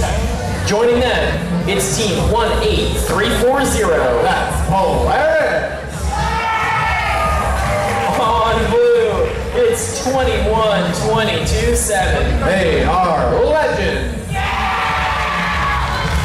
And their partners, it's 21-63. Metal Maniacs. Looks like we're ready. Starting this match in 3, 2, 1, go! We've got 3 robots, 4 robots moving the autonomous period. A specimen already put up for the Blue Alliance. I love when I have an autonomous period where every robot moves. Sample up high for Blue. Ooh, a missed secondary sample. Can't get them all.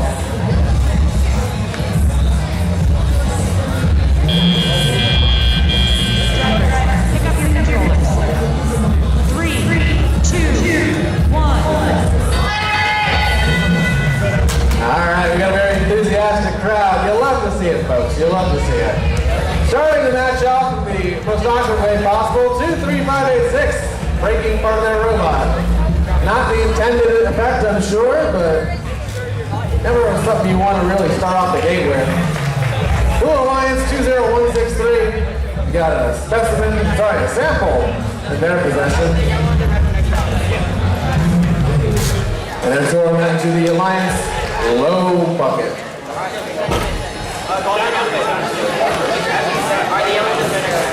18340, Red Alliance going up with that elevator telescoping system into that high bucket for red. That'll be valuable points for their Alliance. Real-time scoring, 58-36. Blue in the lead, and even more of a lead with 2-1-2-2-7, putting up those specimens.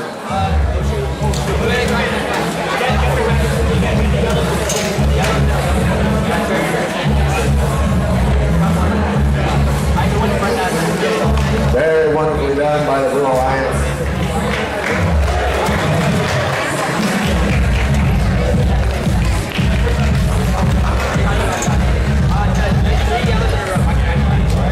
Oh, he's on alignment. There they go. Another specimen. They make it look so easy.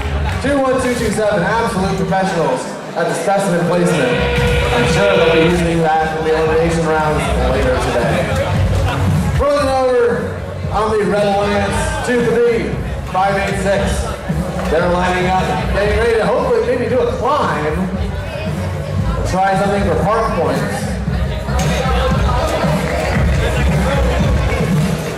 Their partner's gonna try and climb as well. Oh, something got stuck. I'm not sure if that's intentional or not. Maybe it is. Who's to say? Not me. All right. Blue robot definitely climbs after the buzzer, but we will let the referees decide what's what.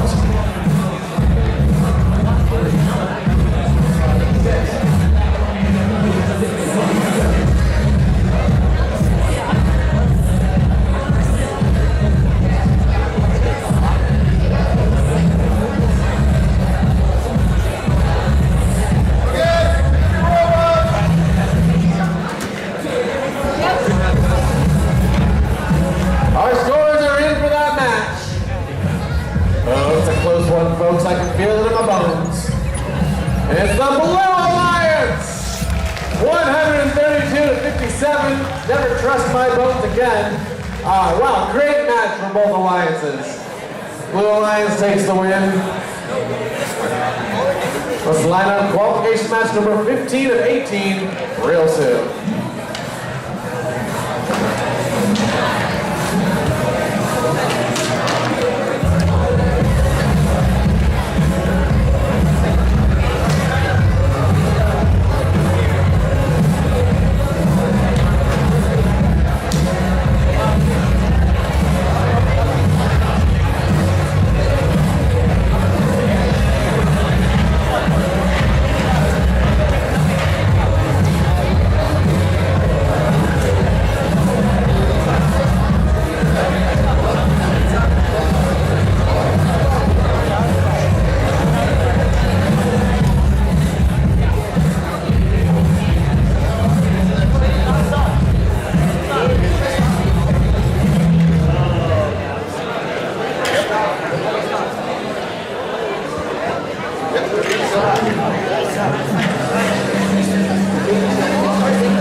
Yep. We've got match 15 of 18. We're coming down to the final round of them here. Let's meet these teams. Let's introduce these teams over on the Red Alliance. We're starting with 26114. From Gilroy, it's Christopher High Robotics. Their partner 7390. From Saratoga, M. Set Jellyfish. On blue, 27323. From Fremont, it's the Techno Warriors. Oh my indeed, 8872. They're bringing the heat. It's the Robopocalypse.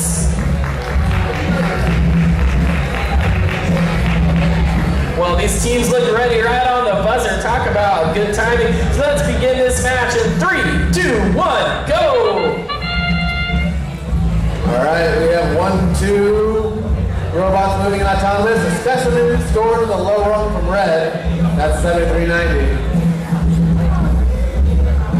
Going up for a high bucket score. Oh, it falls a little short. All the way back down. We're gonna try again.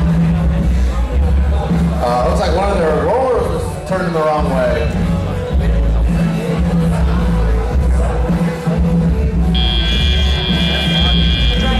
Pick up your controls.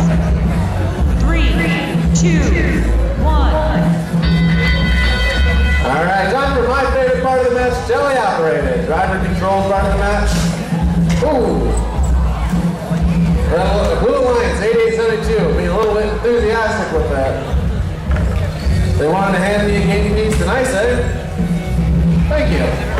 I will keep this forever.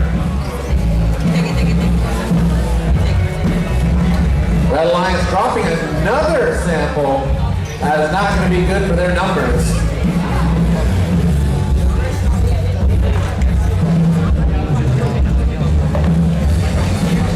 Robotics lining up for the blue lines, getting it up high.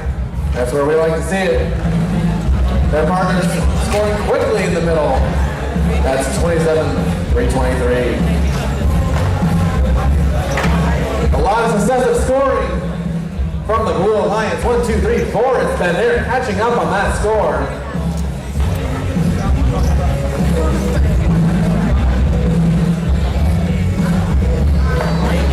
We have a dunk from one blue robot. A launch from another. It looks good to me. Over on red. The pink machine. Trying to score. Something seems to be wrong. High score for blue, setting them in the lead.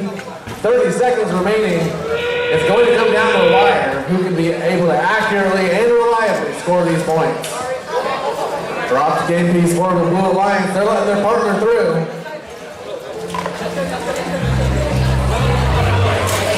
Another high goal for blue. This could be their match. It's a very close 2-point differential. It's going to come down to climbs. 2-6-1-1-4 on the Red Alliance. They're already up and good. Looks like, real-time scoring tied, 56 all. That climb may be the difference maker. Oh, now blue's ahead, even after the match.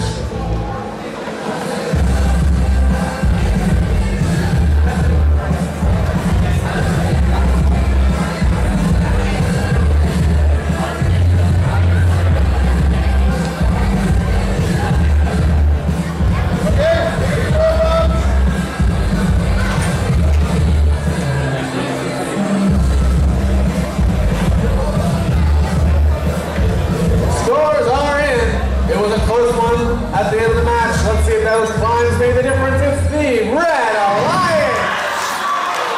74-64, climbing absolutely made a difference. 12 different points from that tally-off percent, and that's what did it, folks. Red Alliance, good job. Blue Alliance, you did great as well. Just be proud of yourselves. That was match 15 of 18. Moving on to match number 16.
You know, for some of these teams, I don't know if it's true for any here, but not all the teams will make it into the playoffs. And for some of these teams, they may only get to play at one event their entire year. So for some of these teams, it could even be their only remaining match of their whole season. Could be happening right in front of us. Yeah, we got to treat it all like it's the best thing that ever happened to them, because let's be honest, I mean, these robots, they're pretty awesome, right? These teams are awesome too. Let's give a huge round of applause for our team.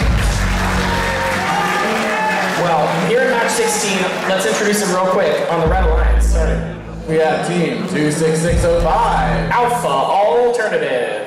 23543. the Architects. 18340 on blue. Polaris Robotics. 23808. Innovix. These robots and teams look ready. Starting this match in 3, 2, 1, go!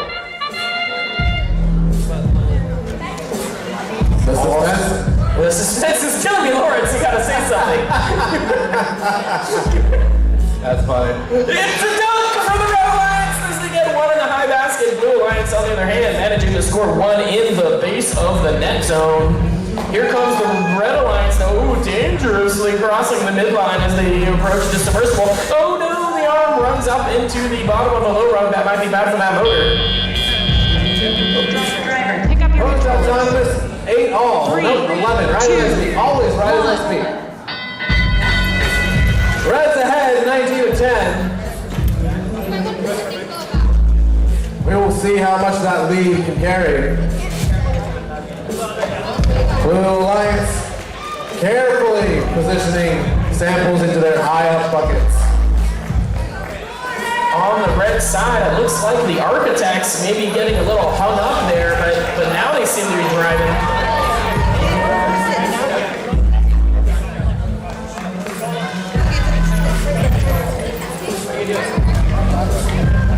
Borlow's up precariously on blue, but it gets in.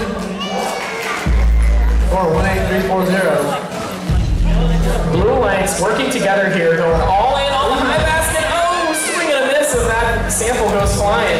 You hate to see it, Torrance, but a drop game piece with an entire cycle wasted. The Architects also seem to be having something maybe wrong with their lift. Is it tilted the right way? I'm not quite so sure. Perhaps if it's broken, they could go play some defense. 23808. That little crane arm, trying to get it in position. While we go, they're going to try and get this sample into that high bucket, and it looks good. Blue Alliance leading a little over almost 30 points. As we come down to 30 seconds remaining, you got on the Blue Alliance, it's the Polaris and Innovix working quite well together, filling this high basket. Here comes another one from Polaris.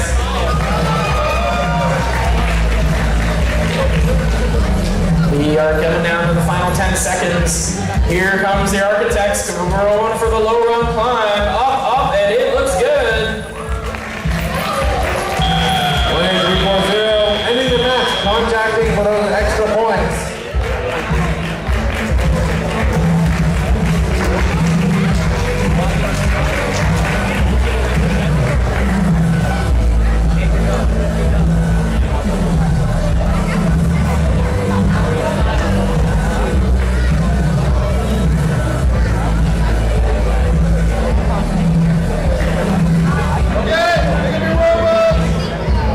Okay, we got a great score. Let's see who's winning this match. Oh, it's the Blue Alliance, 88-54. That's gonna do well to remove the Red Alliance. Unfortunate they're down a little bit in the rankings as Blue goes a little bit higher. Not quite in that 1 to 4, which is the ultimate spot you want to see yourself in, but certainly well within picking position, proving their worth in that match is great to see. As the robots now load onto the field for match 17. Match 17 loading onto the field.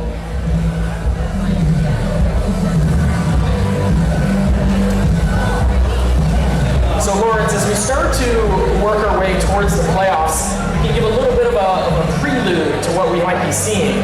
You know, at this event, we've only got 14 teams. That means that we're going to end up with only 4 playoff alliances, each alliance consisting of 2 teams. Let me ask you this, Lawrence. We've seen some various strategies play out. What do you want on an alliance of 2 that you would pick? I would say, I'm not naming teams in particular, but my ideal alliance of 2 has one robot focused the entire match on making specimens and putting those specimens up on the submersible.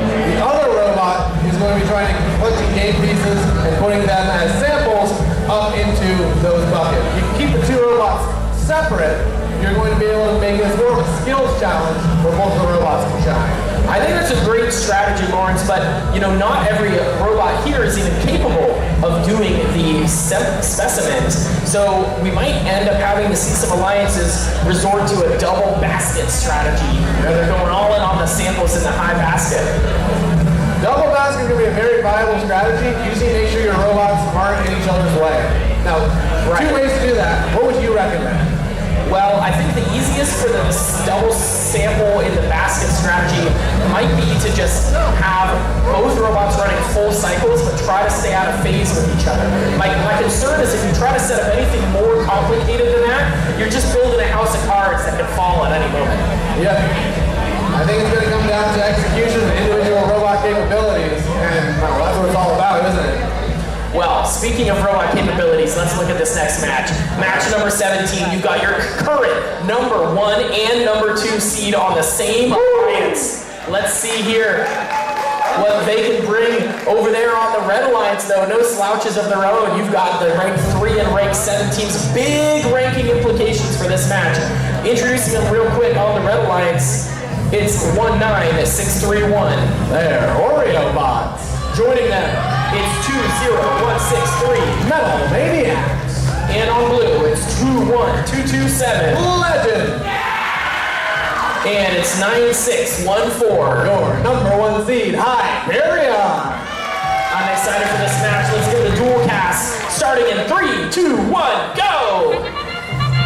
We got 4 robots moving in autonomous. This is going to be a great one. Well, it's going to be a great one, Torrance, but we already have a drop game piece over on the Blue Alliance from Legend.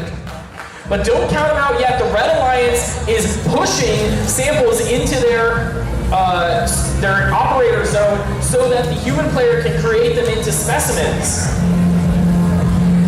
So although Blue Alliance might come out to an early lead, they could be priming the Red Alliance here for a great comeback with all of these specimens clipped and ready to go. 3, 2, 1.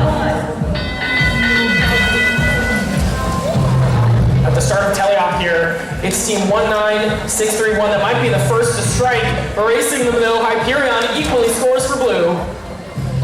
20163 on the Red Alliance in possession of a specimen. They're going to try and get that hung up onto that red rung. This Oreo bot is going off. It's bringing all the flavors to Flavor Town as the Blue Alliance, though, has to not let up the pressure. Ooh, drop specimen from the Red Alliance. That's going to affect their gameplay. Yes, this is very unfortunate. Red Alliance with 2 dropped specimens in the submersible zone. You don't want to see that, as that is going to just clog everything up. We see a specimen up over on the Blue Alliance from Legend. They've been a very fast specimen scoring machine lately, and we're going to see them got a minute or so remaining in the match. I bet in about 30 seconds we're going to start seeing legendary amount of specimens up.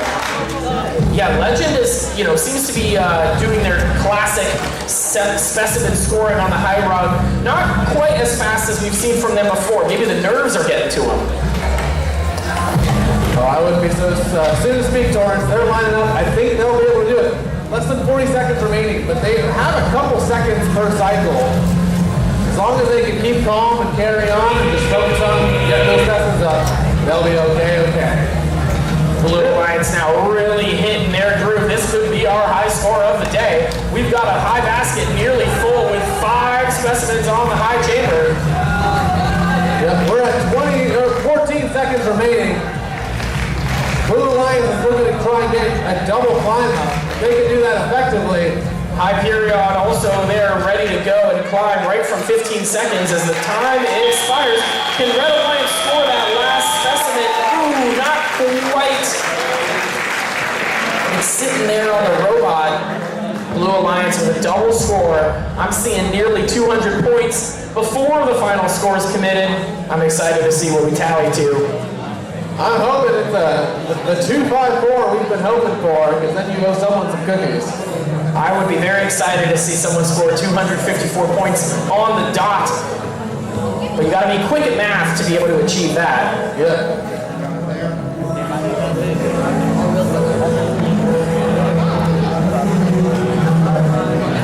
Blue Alliance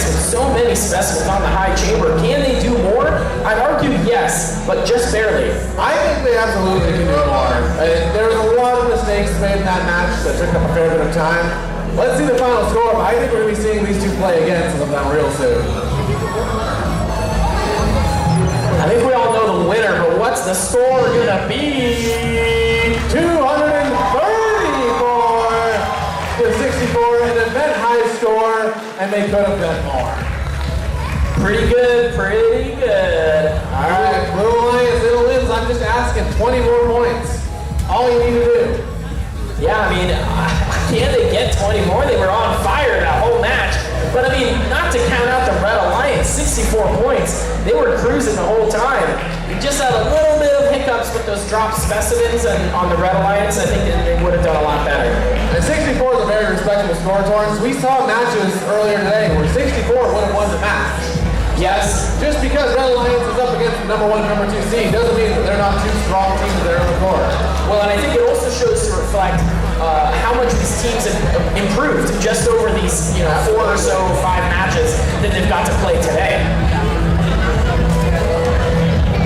Well, Mr. Lawrence, Mr. Torrance, we are down to our last qualification match, number 18.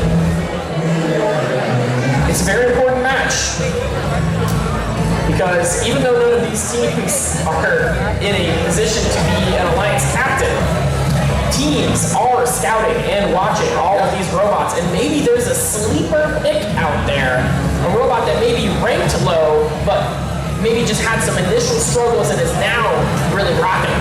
we look at the 4 robots in this match. They're all closely ranked. Ranked 10, ranked 13, ranked 12, ranked 14. I think not only is going to be an evenly matched match, but we're going to see a lot of ranking implications. Introducing these teams, it's team 23, 586. There, Bacon Box. Joining them on red, it's 27, 323. The Techno Warriors. And on blue, you've got 25, 894. Scarlet Serpents. And 26, 605. Alpha Alternative. We've got a lot of young teams in this match. 3 current year rookies and 1 team only in their 2nd year. This is quite the new generation of FTC teams going head to head here. You could call it the Gen Alpha of teams, maybe the Gen Alpha Alternative. That's actually a good one. The Alpha Alternative. All right, these teams look ready to go. Robots ready, drivers ready, starting in 3, 2, 1, go! It'll be our last qualification match, folks, but don't cry. We've got more matches for you for the elimination bracket. You want me to ask?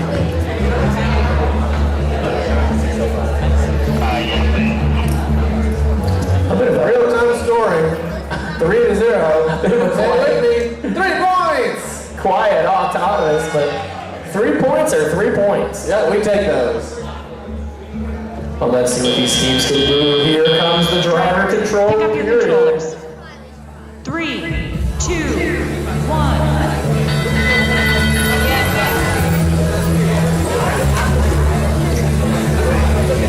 Red Alliance dropping a sample. Definitely a way to start. Over on blue, we've got a low bucket sample score.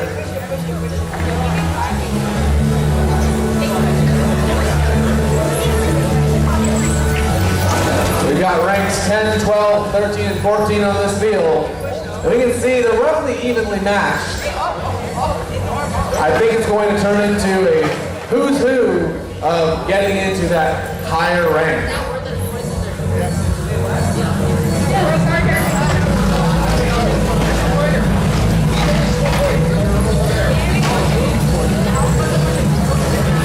The Red Alliance now is going to be trying to herd game objects, but you can only possess one at a time. So they have to do very tactful driving to try to push those samples into the net zone.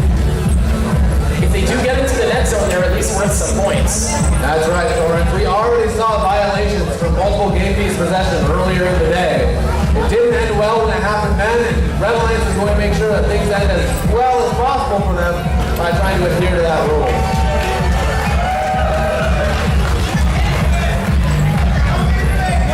Well, as we're coming down to the final 30 seconds, I really hope that these robots will try their best to prove why they deserve to make it into the playoff bracket.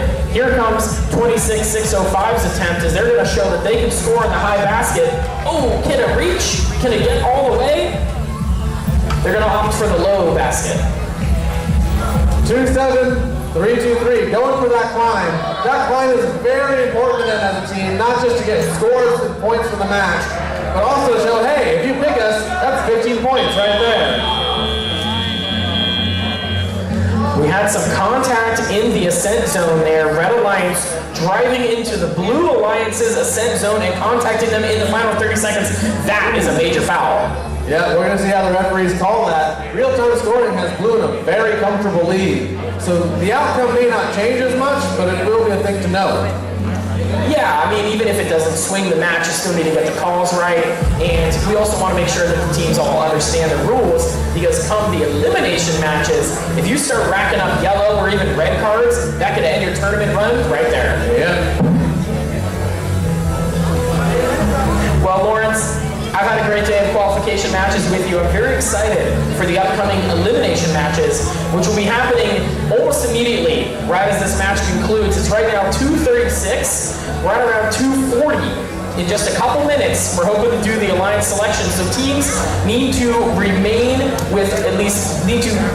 least one representative to the driver's entry area of the field, and we're going to have at least one representative from each team for the alliance selection. So every team, even if you think you are not going to be picked, you might get picked, so you better send a representative back through the driver's area, and we're going to have the teams staged behind the field.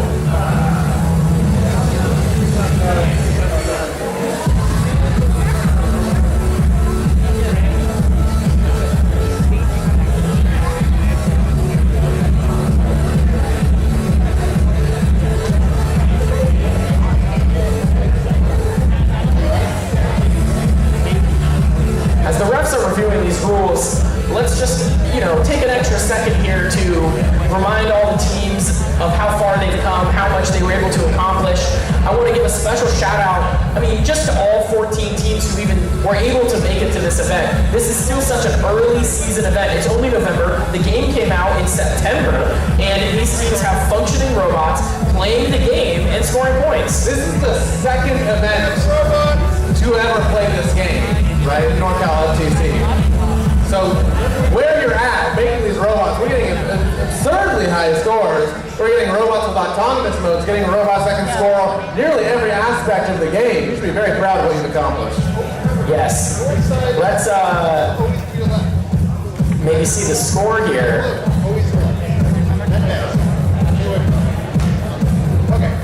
Are we ready to show the score? Let's see the results. It's going Blue Alliance with a score of 92-23. Ooh, largely helped by 40 points and fouls. I think there was some multi-game piece possession going on for Red Fouls there. didn't make the difference though, so that's a well-deserved win. We see 25894 move up into 9th place. That's a great outcome of the match, and that's exactly what they would have wanted. Yeah, we've got all these 4 robots here in this match. I'm a little shocked that Blue Alliance won and 26-605 still in rank 14. That's a bit of a surprise there, but these teams are now taking their robots back to the pits, and then they're going to come back onto the area behind the field with at least one representative for the upcoming alliance selection for the elimination tournament. I'm hyped. Super hyped. As we take a look at our standings here, we can see all 14 teams. Number 1, 96-14. Number 2, 21-22-7. Both with an undefeated 5-0 record. On number 3, though, right behind them, we've got 73-90, 18-340, and 23-808, all with a 1.2 ranking score. The big difference there, look at that Auton. 73-90, nearly 20 points off average Auton. That shows that Auton tiebreaker, that's going to put them as an alliance captain, whereas the other is not so lucky. Absolutely, and that's one of the things, like day one, the top teams are looking at the manual, they're looking at the tournament section and saying, how do I rank? How do you rank? You can't win the event unless you're ranked. Yep. And you got to rank to win. So. Well, I mean, I suppose you can if you're a guy who get picked. True, that's true. You could get picked, but Who's going to get picked, right? The team who's already doing really, really, really well, or the team who didn't read the rules? well, I'd say it's less about not reading the rules, but more about making sure you design a robot and spend your time during the season on the right things. Maybe for many teams, they might have spent more time on designing a mechanism that can climb, for example, when the climbing isn't the first tiebreaker, it's the automaton. Yeah, absolutely. That climb's very important. But at the end of the day, your tiebreaker is going to be the autonomous mode. And maybe finishing your robot early and getting more programming time could be more worthwhile. Yeah, but poor software students, they never get enough time with the robot. Never. Always wait until the last second. The mechanical team hands it over and says, okay, you get 2 days. Please make all the autonomous routines happen working perfectly. Yeah, you get 2 days, and then 20 minutes in, the robot breaks, and the mechanical goes, oh, we got to take it back now. Right, then they get 20 minutes.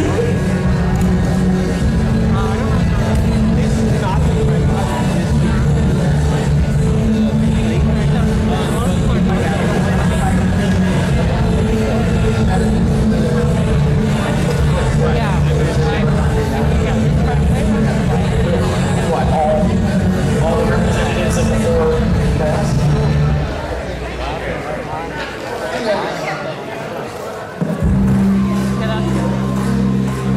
And then I'll have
Okay, wow. What a great day of qualification matches so far. It's now time to move into the playoff portion of the competition. But first, with 14 teams competing today, we need to form 4 alliances that will compete to be our Into the Deep, presented by RTX, winners here at the Bellarmine FTC Qualifier. Here is how we select alliances. First, we will announce the top 4 ranked teams. The first selection will begin with the highest ranked team based on their performance in the qualification matches. After the number 1 ranked team makes their selection, the next highest ranked team, an unpicked team, will then make their selection. We continue this process until we have 4 complete alliances, each composed of 2 teams. The student representative from the highest ranked team on an alliance is the alliance captain lead and is responsible for talking to the referee and various other things for the alliance. After an alliance captain lead extends an invitation to join their alliance, one representative from the invited team will come up and either accept or decline the invitation. If a team declines an invitation to become an alliance partner, that team may not be invited to join any other alliance. They still, however, possess the right to select and be an alliance captain themselves. For example, if the number 1 ranked team picks the number 4 ranked team and number 4 declines, the number 4 ranked team keeps the right to be an alliance captain. The number 1 ranked team will extend an invitation to another team and then come around when number 4 is the captain, they will make their own selection. Teams may have various reasons for wanting to decline. It's not necessarily any sort of bad sportsmanship. It's a totally accepted part of the alliance selection process. Specifically, throughout the day, teams have been scouting each other to evaluate strengths, weaknesses, and possible collaborative strategies in the playoff rounds in particular. This is where we see scouting come into play as teams decide who to partner with. Each captain is looking to make the strongest possible alliance to play out the rest of the event with. That may mean that teams pick, unsurprisingly, teams that are not necessarily ranked in the same spot as you would expect. Anyway, once we have 4 complete alliances, we'll begin the playoff matches, which will play in a double elimination bracket.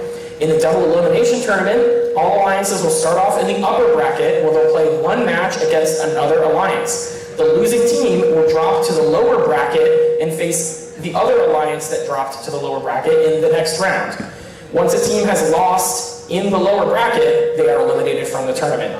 Alliances will continue to play until there is only 1 alliance remaining that has not lost twice, i.e. the finals will then occur.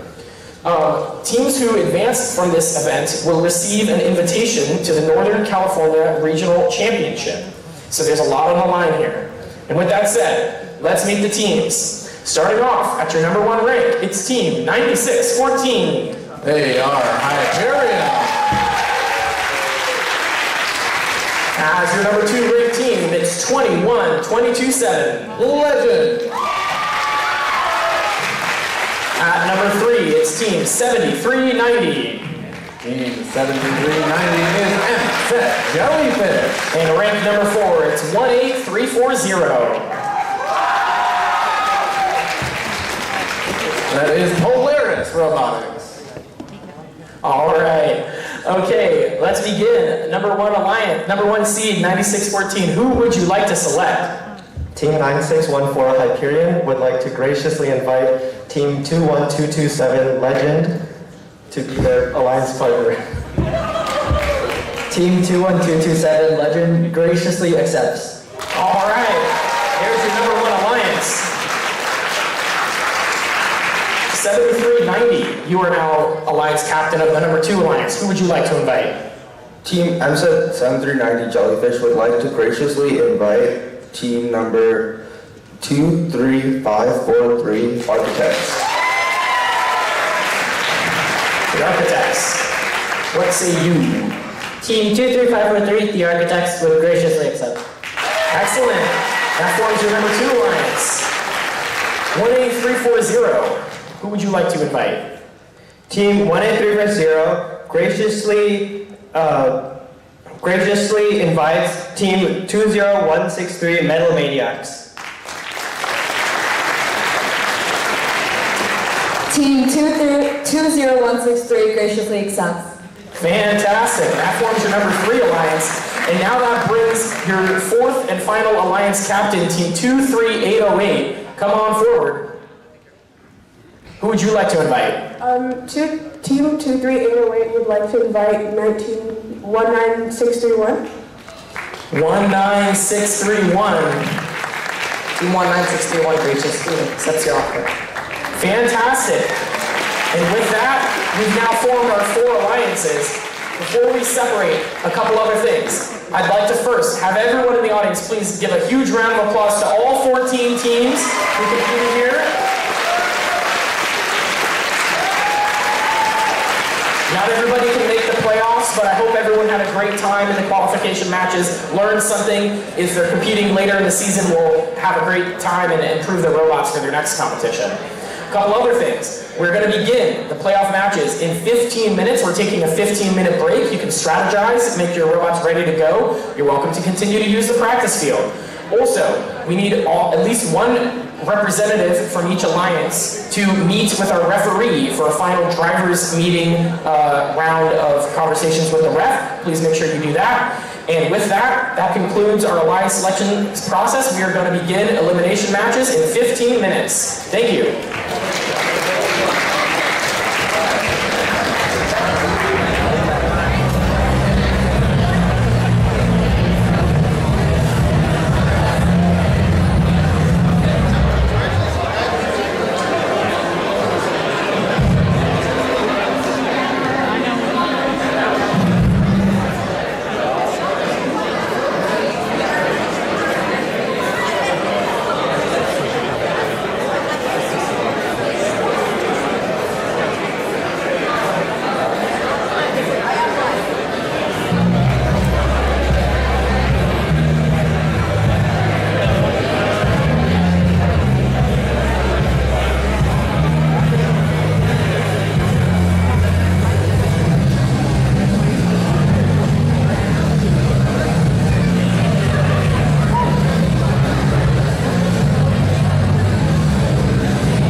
folks.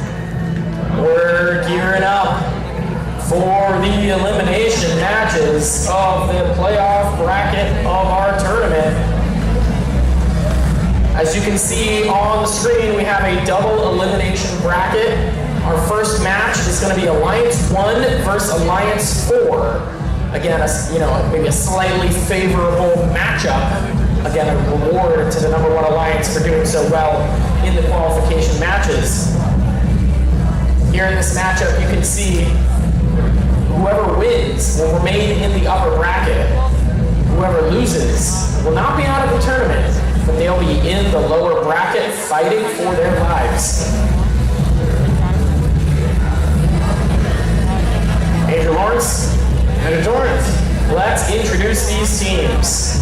Starting off on the Red Alliance, we have our #1 seed, our #1 Alliance. It's 96-14. From Fremont, California, it's Hyperion. Their partner, they were your #2 seed, the #1 pick. It is 21-227. From Fremont, California, it's Legend. And not to upstage them, but over on our Blue Alliance, Alliance #4, looking to make the upset. We're starting off with 2-3-8-0-8. And from Dublin, it's Innovix. And riding it out with the most delicious cookie in the whole field, it's 19631. From Fremont, it's the Oreo Bots. Drivers at the ready. Starting match 1 in 3, 2, 1, go! At the beginning Auton, we've got Hyperion going for their 4 sample Auton, choosing this time to have their partner not do a sample on the floor, but rather they scored a specimen on the high rug. Alliance 1 looking to take an early lead here. Blue Alliance, we've got a sample up high as well. Not nearly as many as Hyperion. But Here comes great Red start Lions. for blue.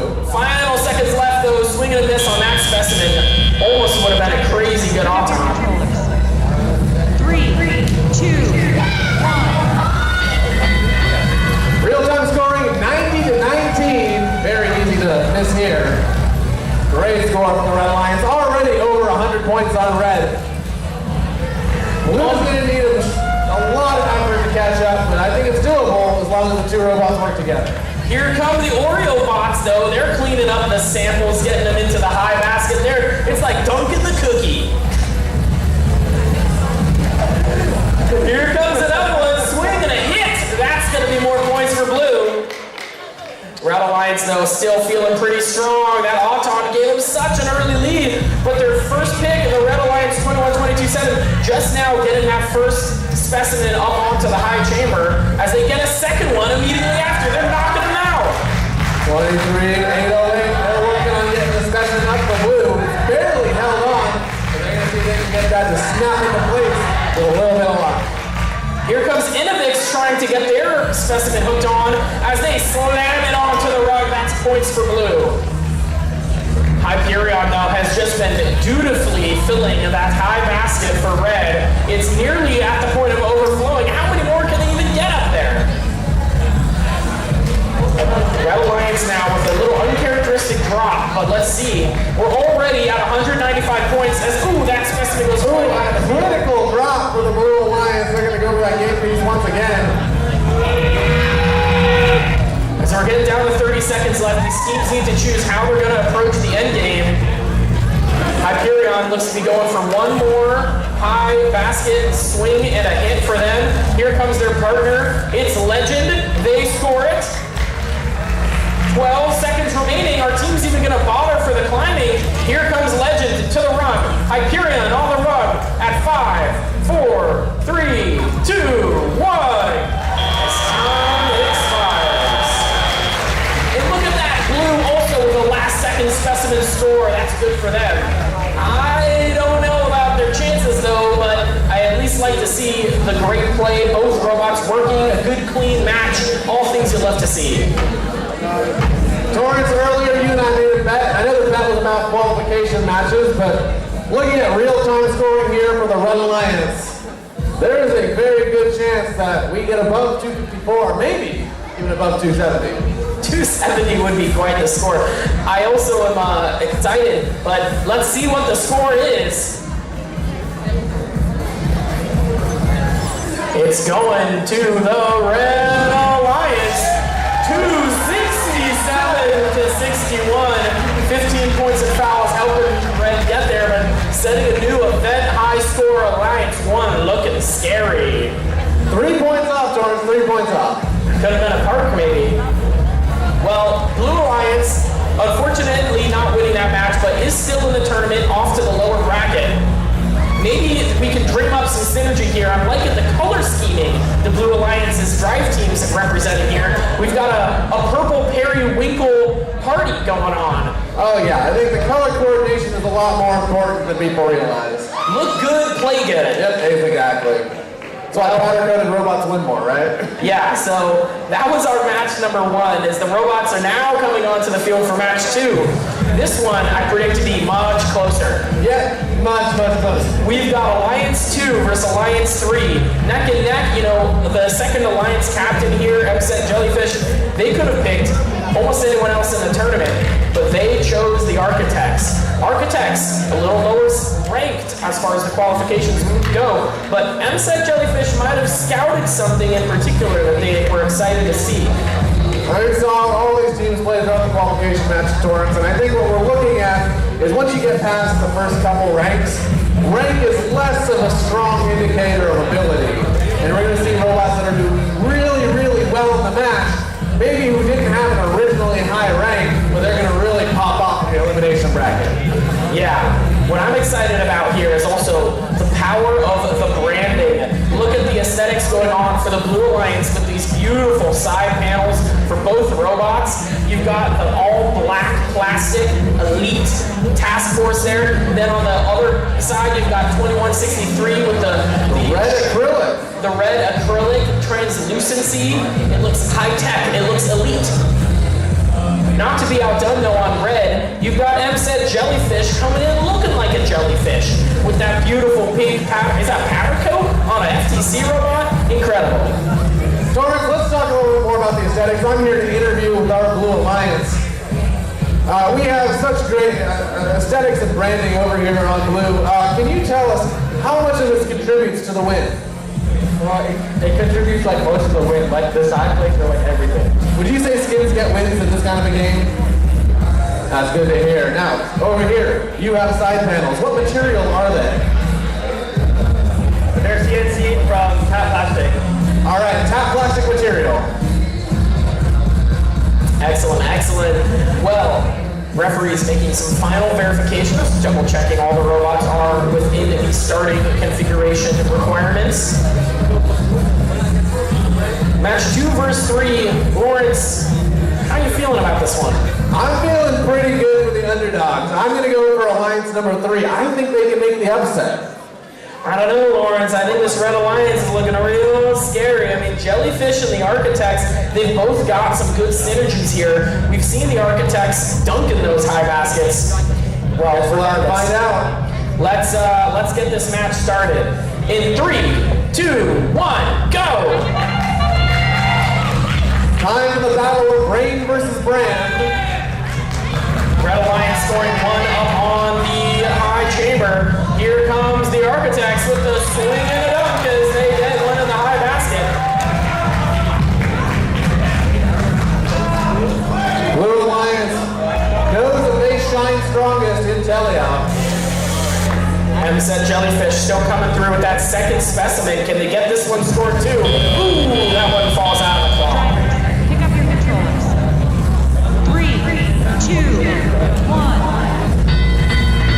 10 to 39 going into the teleoperated part of the match. Like I said, Blue shines strongest when they have driver control. Here come the Architects, up, swing and a swish for them as they score another for Red. Red Alliance with an early lead, but it is still a lot of match left to play. Anything can happen. An unfortunate miss there for the Architects as their partner, MSET Jellyfish, also seems to be priming the specimen machine. 2-0-1-6-3 over on the Blue Alliance. The specimen in possession. Unfortunately, it is a little upside down, topsy-turvy. It's going to make scoring kind of difficult. Oh, no! Their robot. This could be a disaster.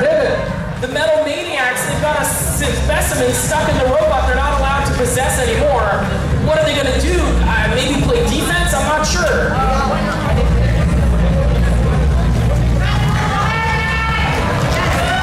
The Red Alliance, though, sees this as an opportunity. They are not letting up the pressure. We're getting chamber, we're getting high basket. Blue Alliance, they know diamonds are made under pressure. They're going to try their best to adapt the situation and make the best of what they can do. The Metal Maniacs tried so many different things to get that specimen out of the robot, but it is really jammed up in there.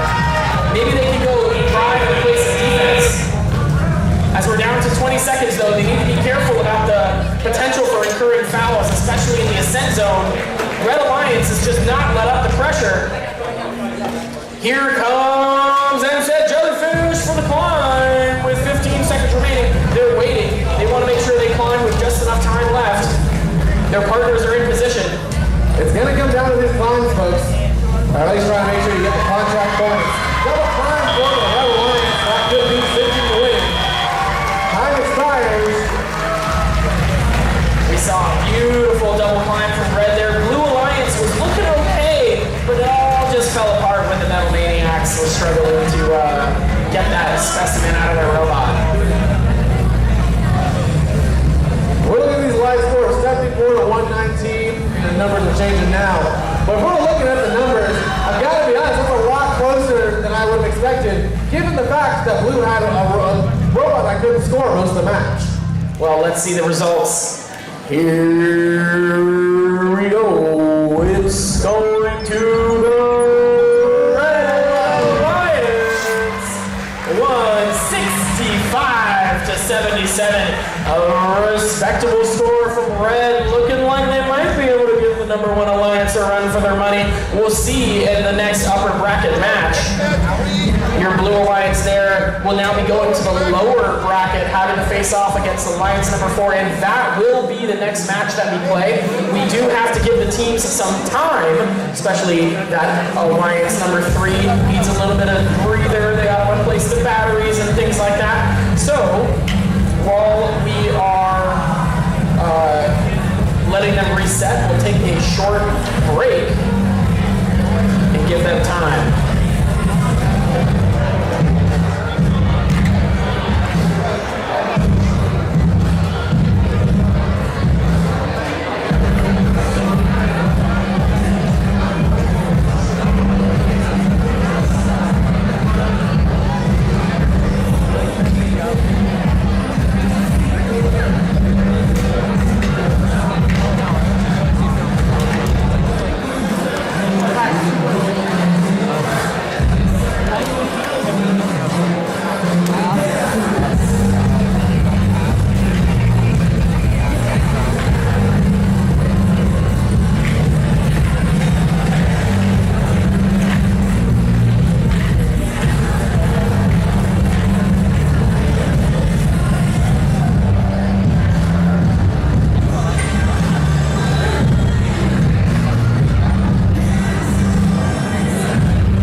Hey, Torrance, while we're waiting, I've got a joke.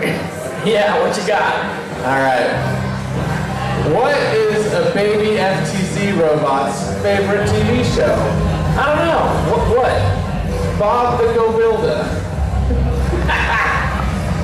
Bob the Go Builder.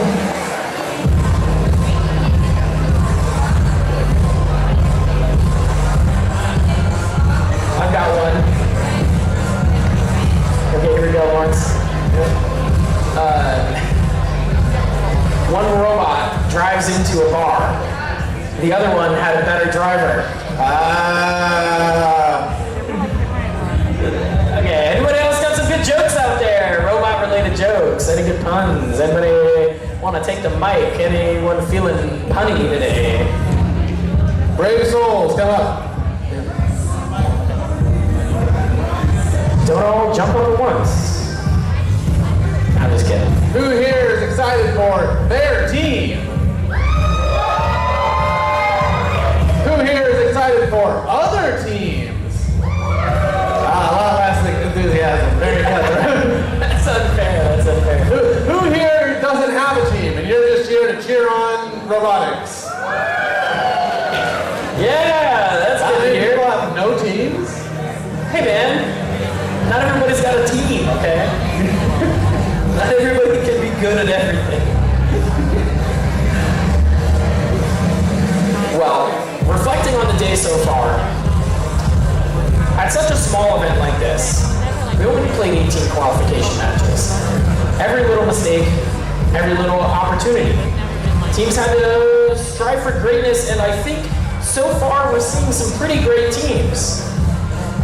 In particular, I can't stop talking about what we're seeing at your #1 seeded team, Hyperion. They're #1 for a reason. Yep.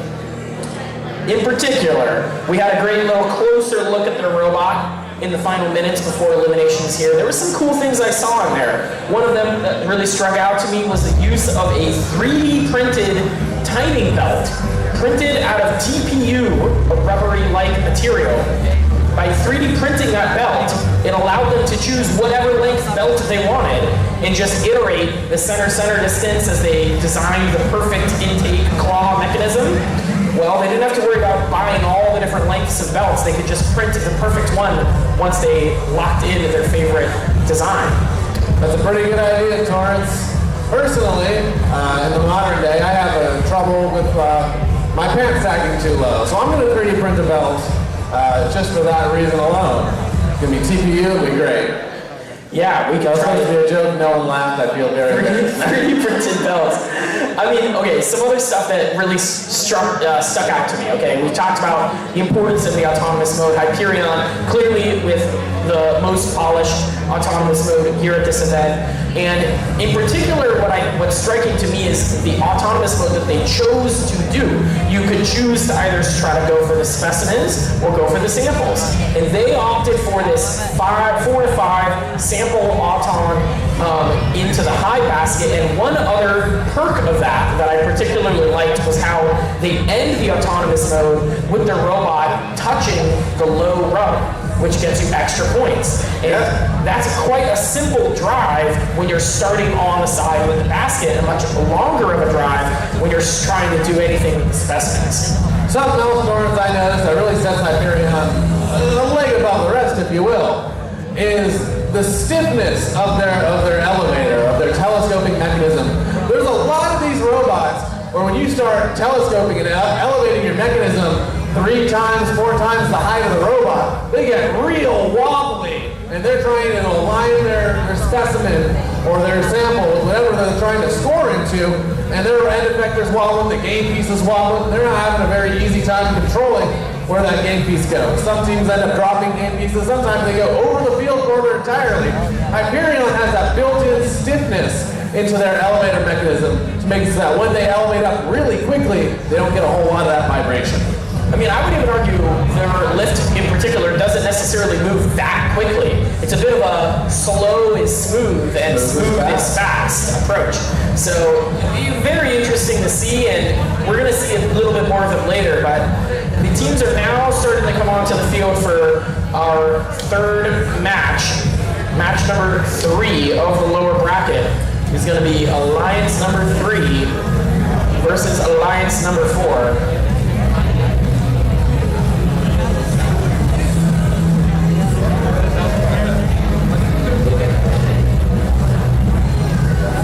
Red Alliance, we have concluded our allotted time for the break. Do you know where your partner is? They're coming soon. Okay, oh, here they're rolling in the door right now. Just in the nick of time. Never mind, that's not them. They are here early for their next match. Torrance, you know, I'm not one to volunteer myself for things, but if the other Red Alliance robot doesn't show up, I will personally play the match for them. As what? The human player? No, the robot. The robot? I think I'd be pretty good at this. Lawrence, I say this in the nicest way possible. I think you exceed the starting configuration dimensional limits. You may be, actually, you could probably fit an 18 by 18 box as far as the horizontal dimensions go, but you're taller than 18 inches. Well, as long as I start, crouch my head down. You need to go full turtle mode and just pull the appendages into your shell. I can pay off the rest. Maybe they won't look. How much? Well, it's not necessary, as both red robots are here on the field. And let's now introduce these teams. Let's see the preview for the next match. It's already up on the board, actually. Oh, yes, you're right. Here we go. Introducing our Red Alliance. It's Team 23808. It's Innovix. Their partner is 19631. Oreo Bots. Over on blue 18340. It's Polaris Robotics. And rounding it out 20163.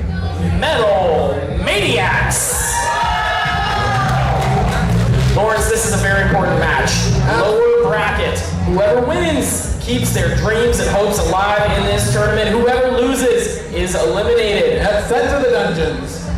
Nope, we got rid of the dungeons. Okay, I guess they'll just be eliminated in the tournament. Well, these teams are making their final preparations. The last time we saw these robots play, they weren't able to topple the higher-seeded alliances. You've got Alliance 3 and 4 here. What do you think they might be able to put together this time? I think we're going to look at a couple things, Torrance. There's one of two. I'll keep racking my head around it. Either we're going to see an out-of-the-box creative solution catching the other alliances by surprise, or we're going to see a skills challenge speed fest to try and see who can just play the core concept of the game as quickly as possible. Well, but sometimes when you go too fast, mistakes can happen. That's what plagued the Metal Maniacs in their previous match. They had that specimen drop in the robot, unable to clear it. They spent most of the match not doing much after that. I think we never really got to see the full strength of this Blue Alliance. That's what I'm saying. I think the Blue Alliance here didn't get to have a very clean first match. Yeah. So who knows what's going to happen out of that. Well, let's get this match started. Drivers at the ready, beginning in 3, 2, 1, go! 4 robots moving in autonomous. That's what you'd expect here in the elimination tournament. Here goes the Oreo box up for a swing and a dunk! 20163 over on Blue. They're pushing those blue samples over into their samples. Look at the precision out of this Blue Alliance Auton. Their partner just barely sneaking into that zone to get those parking points while staying out of the way of the Metal Maniacs. That's some good coordination there. Pick up your controllers. 3, 2, 1. Out in the teleoperated part of the match, I think we're going to see a lot of excitement from our Blue Alliance in the hopes that nothing more happens. Let's hope. The Metal Maniacs have another specimen in their grasp where a human player corrects the orientation.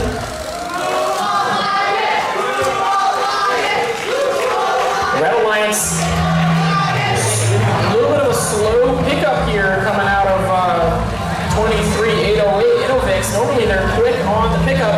Something maybe crashing in their code where we can't find the controller, it's not working. We get a high sample score over on Blue from 18340. Blue Alliance started this match in the lead with that high basket score, and now Red Alliance has come back.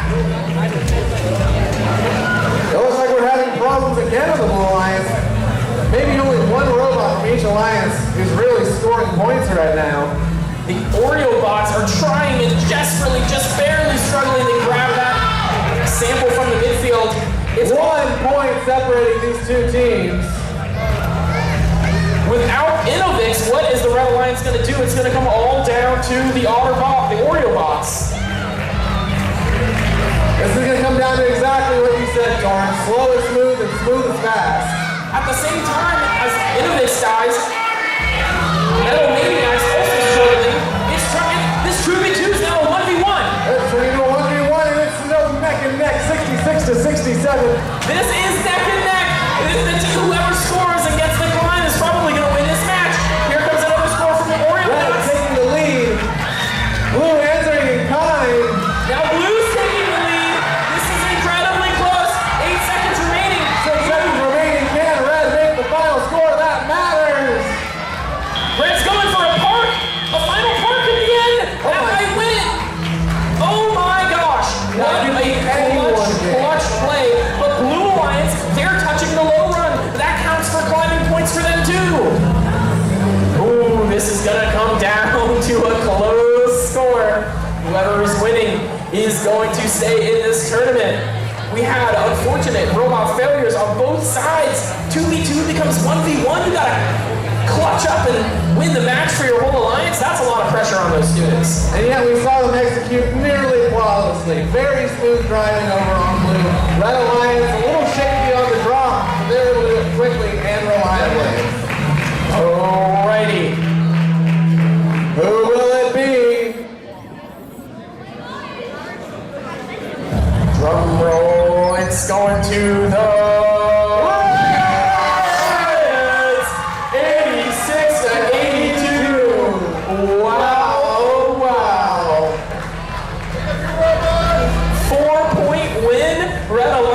with that last second high basket score, winning the whole match.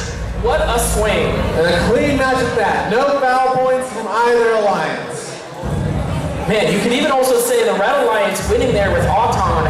Well, that was a great show from all teams on the field. Let's give a round of applause to the Blue Alliance. Unfortunately eliminated, but a huge round of applause to 18-340 Polaris Robotics and 21-63 Metal Maniacs. Thank you for playing. Stick around though, because we still have some awards to hand out throughout the remainder of this elimination tournament. Well, that was an exciting lower bracket match, Lawrence. We have to give the teams a little bit of a breather because, look what's coming up next. It's your next upper bracket match, Alliance 1 versus Alliance 2. This is where we're going to see a lot of difference in play compared to our first couple matches. Alliance 1 versus Alliance 2 is always the match where Alliance 1 has to do something unexpected, and Alliance 2 knows what they're going to do. Alliance 2 knows their game plan. Interesting. I think another important thing to highlight here is the ramifications on this match for the overall match of the tournament.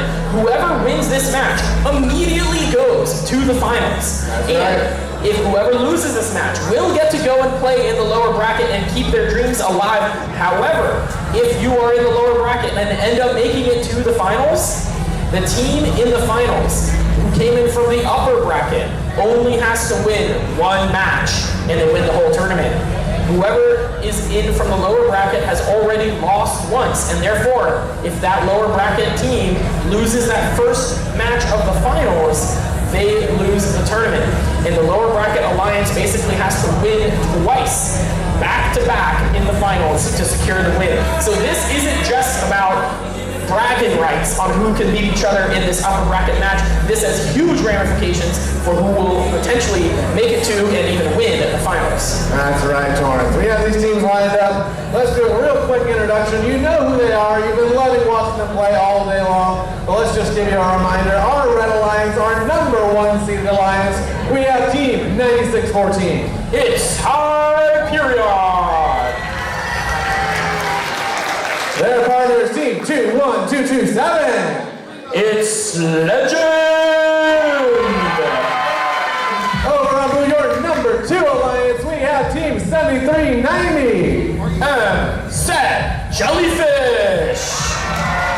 And their partners, 23543. The Architects!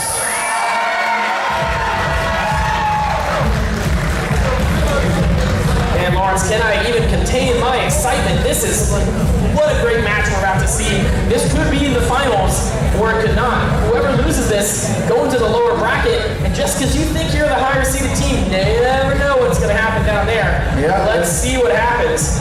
Drivers at the ready. Starting this match in 3, 2, 1, go! All four robots moving. Specimens from both sides up on high rungs. But we're here in action. Hyperion. Oh no! They got 3 now into the high basket as here comes #4. What can MSET Jellyfish do though? They've got their specimen. If they get a second specimen, that'll be critical for the Blue Alliance. On the other side though, here comes Legend as they're trying to score. Swing and a miss for red, swing and a miss for blue. Oh no, potential disaster here. MSET Jellyfish has a specimen that's... Did that specimen fall into the robot? They gotta somehow clear it. And they do. Expert driving there for the Blue Alliance. Red Alliance with a great lead so far. Hyperion and Legend really bringing the legendary status. We see some very precarious scoring over on the Blue Alliance. We didn't get to call it out, but during the autonomous period, the little tilty bot that could, for the very first time, got a sample stuck in his claw and couldn't score in the autonomous period. Oh no! Blue Alliance, MSET Jellyfish, another swing and a miss on the specimen, as now the specimen is hooked onto the wire bundle they're on. It's hooked on. I don't know how they're ever going to clear that. That team might have to play defense now. They're not going to be able to get that off very easily. This is going to be tough. This is going to be tough. The Red Alliance now with 2 specimens as Legend has climbed to the pump. They've got the whole specimen train rolling now. They're doing 1, 2, make that a 3rd now. As Em said, Jellyfish, oh no, it's a tip. The robot's tipped over. At least it's in the parking zone, but oh, this is a disaster for the They're going to try and get themselves back upright. It will be a tough challenge, but if they can do it, it will be incredible. It's all going to come down to the architects for Blue's chances here, but Red Alliance not letting up the pressure. They know to never take anything for granted. Oh my gosh, look at this full row on the high chamber, courtesy of Legend. So many specimens, each of 10 points. That's a lot of points. Here comes the climbs at 12 seconds left. Can we see the teams race to the runs? You've got Hyperion, you've got Legend, and here comes the architects. There's 5 seconds remaining. Double climb on Blue, looking for that, or double climb on Red, looking for a climb on Blue. Will it last? Ooh, the architects barely off the ground. We'll see if the refs interpret that as a climb. Blue Alliance with a clean double climb on their own though. Red Alliance with a clean double climb. I think Red Alliance with a good score there. Not quite the record that I think they set in their first match, but Blue Alliance, just unfortunate break after unlucky break. I mean, Em said Jellyfish there. Specimen stuck on the wire. I've never seen that happen. But our scores are in. We will decide who goes to the finals here, and it looks like it will be the Red Alliance. 241 to 114.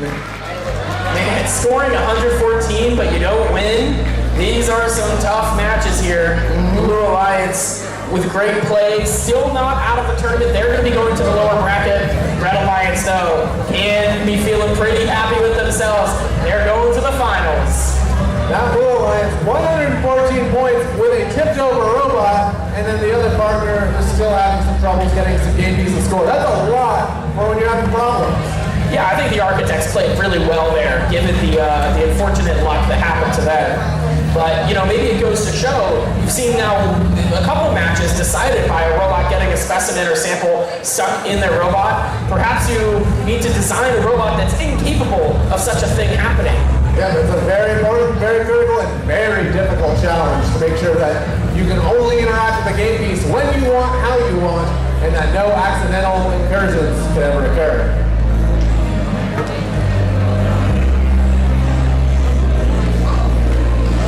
All right.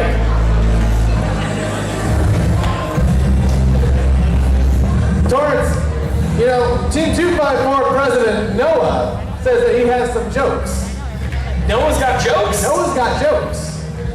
Now, audience, if the jokes are not good, I apologize. No pressure, Noah. What are your jokes? Why couldn't the robot cross the river? Why? Because the current was too strong. The current was too strong. Very good, very good. I don't get it. I love it, I love it. Well, you know what else I love? Giving out some awards. We have an award to present here. Oh, it got quiet all of a sudden. We're gonna start, hey Lawrence, come over here. Yep. We need to get the Judges Award. Here we go. All right, I'll do Ben White. Yeah, let's do it. All right. Okay, thank you everybody. We are now going to present the Judges Award, the Judges Choice, which the judges have told me they would like to be recognizing effectively as a quality award. So, I need the script, which is not loading. Okay, here we go. Okay, the judges wrote this about this team. To kick off the year, they helped teams figure out goals. The storytelling of the team is on par. Let's see the Phoenix arise via STEM Power. Congratulations to Team 23808 Innovix. Oh, can we remove the caution tape now? Adam, rip that down. Yeah, come on down. Come get your award. Congratulations.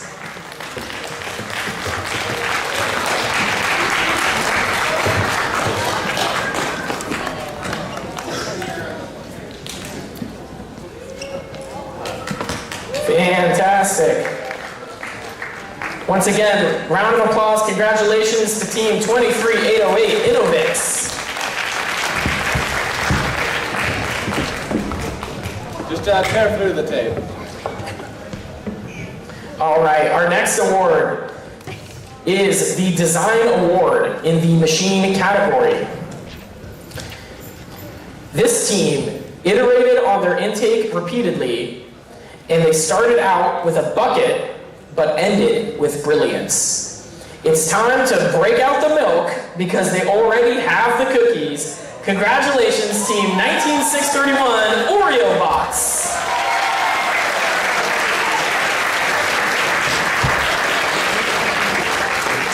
Do we have any representatives from the Oreo Bots?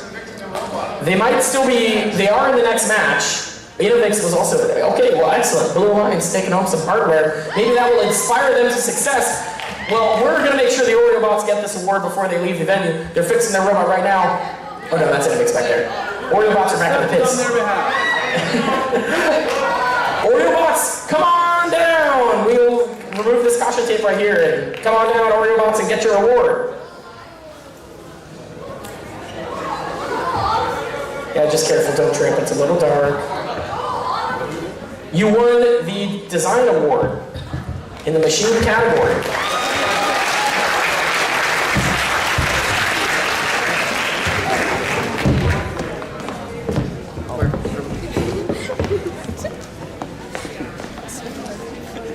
Fantastic! Congratulations, Team 19631, the Oreo Bots.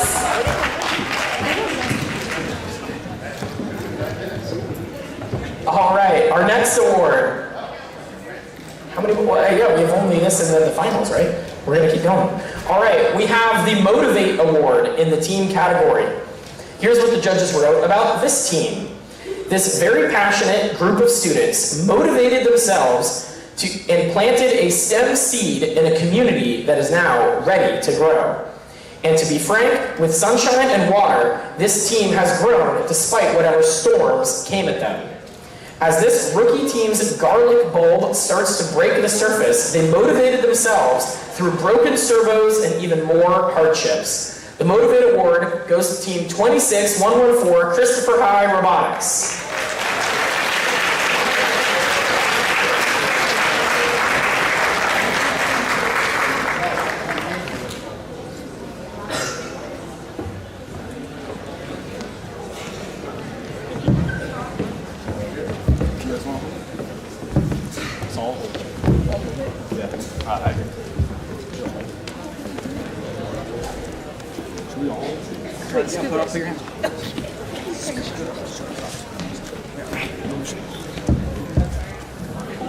I'm really excited to see the future potential of this team.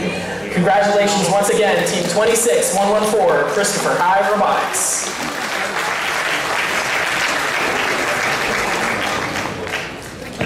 Fantastic, thank you. All right, we've got another award. This time it's the Control Award in the Machine category. The Control Award, this team's mastery of controls lives up to their name. Their seamless integration of hardware and algorithms redefined excellence, making them truly deserving of this award. Architecting in the raising and retractable edge, innovating on PWM and PID with a reliable low hang, their robot delivered solid performance. Congratulations on the Control Award to Team 23543, the Architects.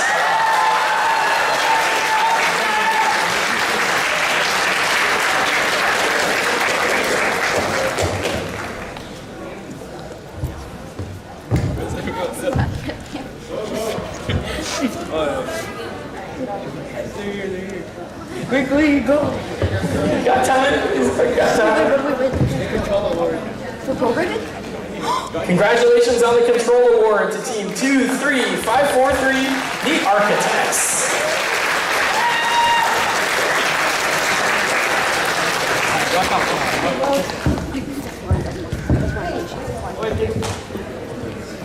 Okay, our next award.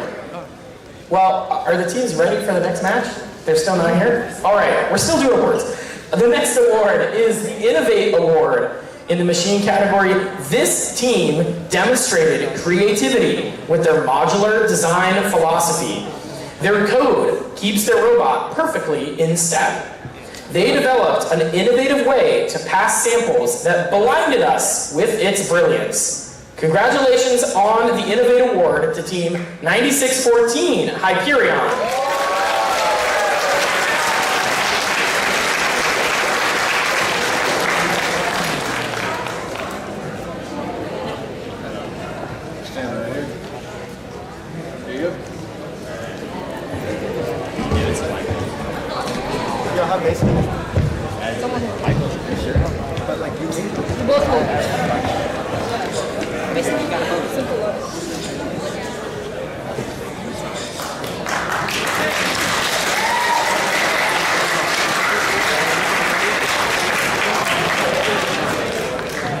Fantastic. Congratulations, Team 9614, Hyperion.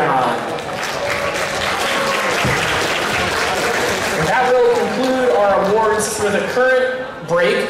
We'll be back with our match 5, Alliance 2 versus Alliance 4, very shortly.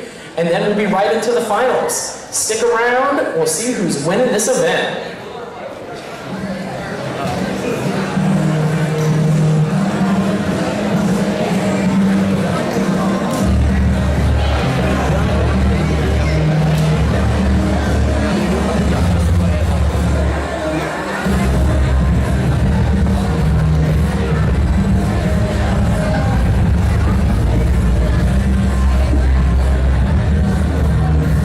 What if it? I think it's good, but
Alliance needs to show up in the next 2 minutes or so.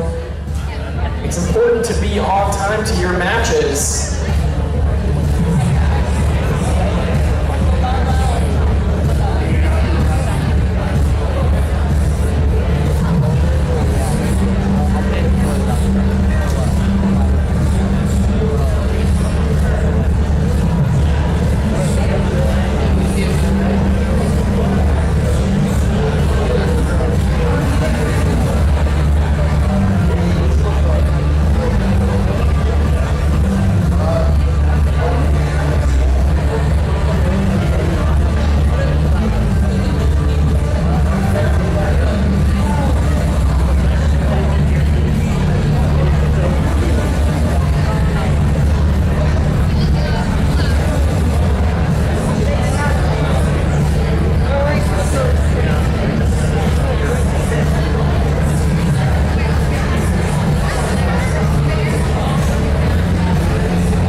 Returning to the field now, we have 7390 Jellyfish, who in their most recent match had just an unfortunate cascade of events.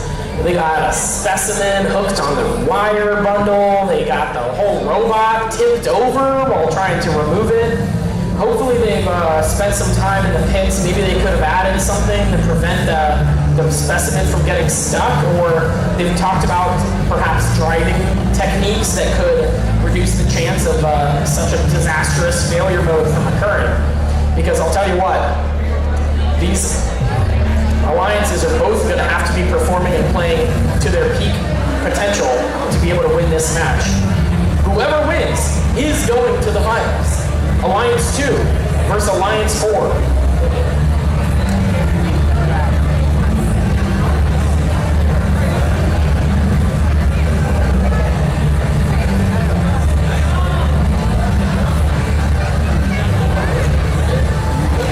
All right, Lawrence. That's right, Torrance. We're here in the lower bracket finals. Alliance 2 versus Alliance 4. Match 5. Let's meet these teams. Over on our alliance, we have alliance number 2. We're starting off with team 7390. And set Jellyfish. Their partners, 23,543. It's the Architects. On the Blue Alliance, alliance number 4 looking to stand in it. It's team 23,808. It's Innovix. And rounding it out, 19,631. Oreo Box. You know, Lawrence, 3 of the 4 teams up on this screen here have already won awards today. Let's see if they can win the ultimate award, perhaps staying alive and making it to the finals. The ultimate award, Torrance, is the friendships we made along the way. Ah, isn't that true? The Architects busting out the Hex driver, making some final repairs to the robot on the field. If that ain't an Architect, I wouldn't say I don't know what one is. Yeah, I'm not an architectural genius, Torrance, but I'm pretty sure it's very important. Right, but Blue Alliance, I mean, the Oreo bots have just been dunking cookies all day. Dunking the high basket. I mean, does this Oreo bot robot have a name? Do we have a name for the robot? OreoBot 7.0. OreoBot 7.0? Is it the 7th iteration? 7th iteration! We've iterated 7 times by November? I am scared to think how far you'll get by the end of the... Oh, 7th over your history. Oh, this is the seventh round. Follow-up question, what is your favorite flavor of Oreo? There is a right answer. Classic.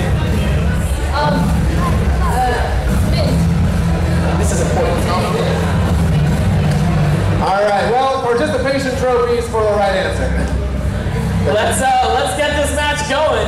Drivers at the ready. Starting in 3, 2, 1, go! All right, starting off strong with a sample turn to specimen into autonomous for the red line. Boom! Oh no! Sample over on blue. An uncharacteristic dunk for the Oreo bots missed as the Architects managed to get a dunk of their own. Red Alliance feeling pretty good about this now. 3 seconds remaining. 73.90 has a game piece prime for scoring. A good early lead for red here. 1.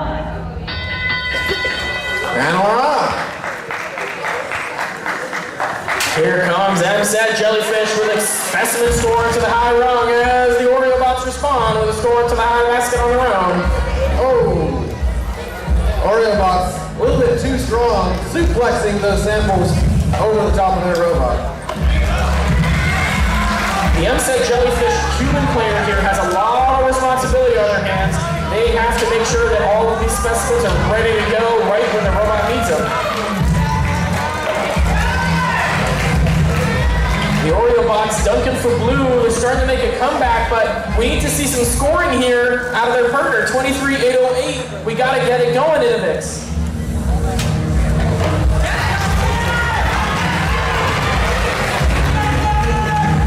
The dunk machine has been dunking all day long, all night long. It seems to be going really well, and his partner is doing it game pieces quite effectively. Red Alliance 73.90, smooth driving on over to that center game piece repository. We seem to have had a code crash now coming out of the Blue Alliance's all Oreo bots. They're rebooting. We're frantically clicking around on the screen. We gotta get the robot moving. 40 seconds remaining. Red Alliance with a strong lead. Their partner, Innovix, is gonna try to score, but the Oreo bots died in the worst spot on the field. Wait, they come back to life. I see movement better than champ. But the Red Alliance ain't letting up the pressure. Here comes MSET Jellyfish. They've been doing a specimen all game, and that's what samples falling out of the basket. But let's see what the Architects can do as they swing high and land it. 10 seconds remaining as the teams go for the climb. They're going for the climb as it's MSET Jellyfish. 3 robots up in the air, and that's how we'll finish. They'll stay right there. 3 robots climbing. I love to see Innovix getting off the ground there. I also love the way the wheels were driving their way into the air. But it's tough, man. Losing one of your key scoring robots with so many seconds left on the clock is the Blue Alliance can't be feeling too good though. That's right, Torrance. Something that all my friends always say is when it comes to FRC, the R in FRC stands for reliability, but maybe the T in FTC should be the same thing. And the score, Red Alliance is taking it 171-67. Your Red Alliance will be going and returning to the finals. Let's now give a big round of applause to Alliance number 4, Team 23-808 and 19631.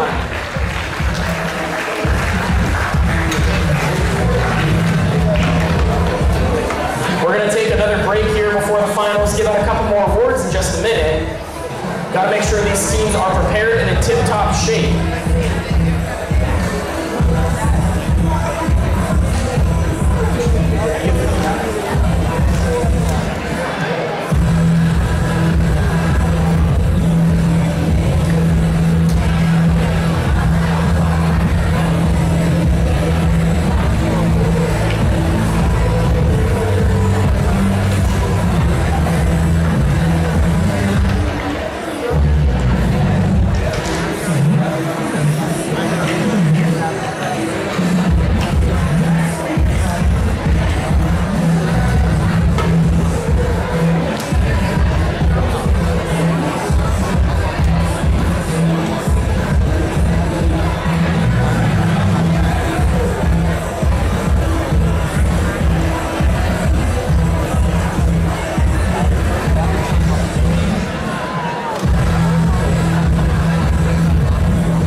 are ready to give out some more awards.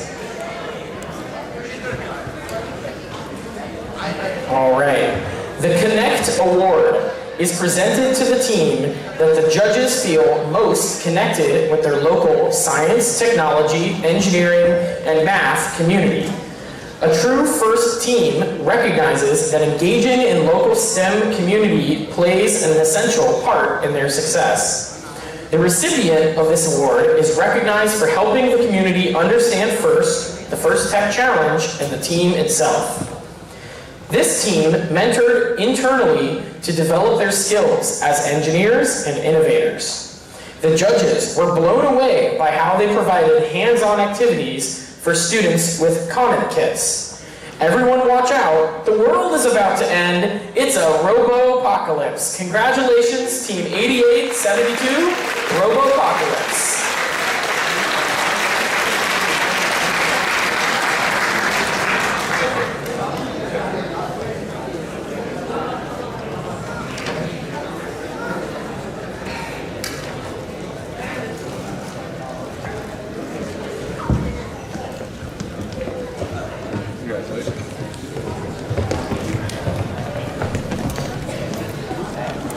Take a photo. Oh, wait. I don't know. Pose. Congratulations. Congratulations to the Robo-apocalypse.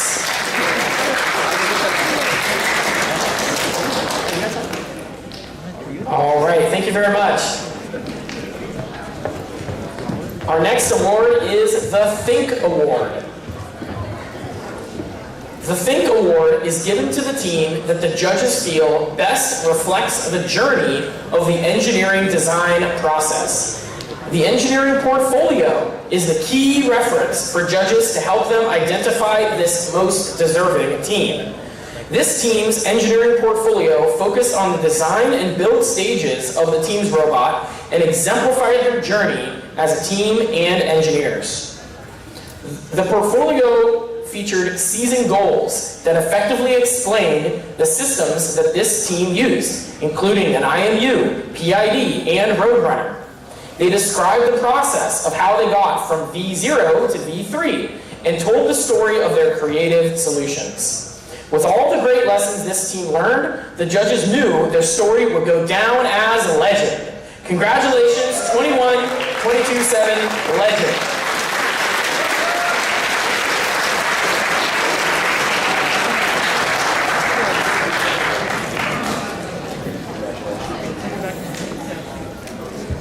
Where's that? You're standing?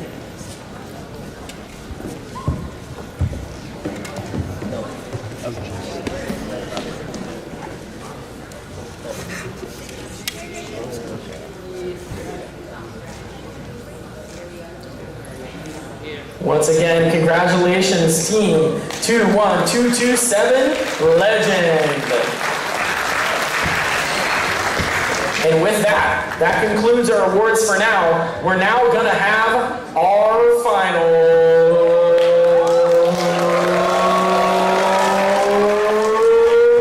Maybe save the applause, we still got a load on the field.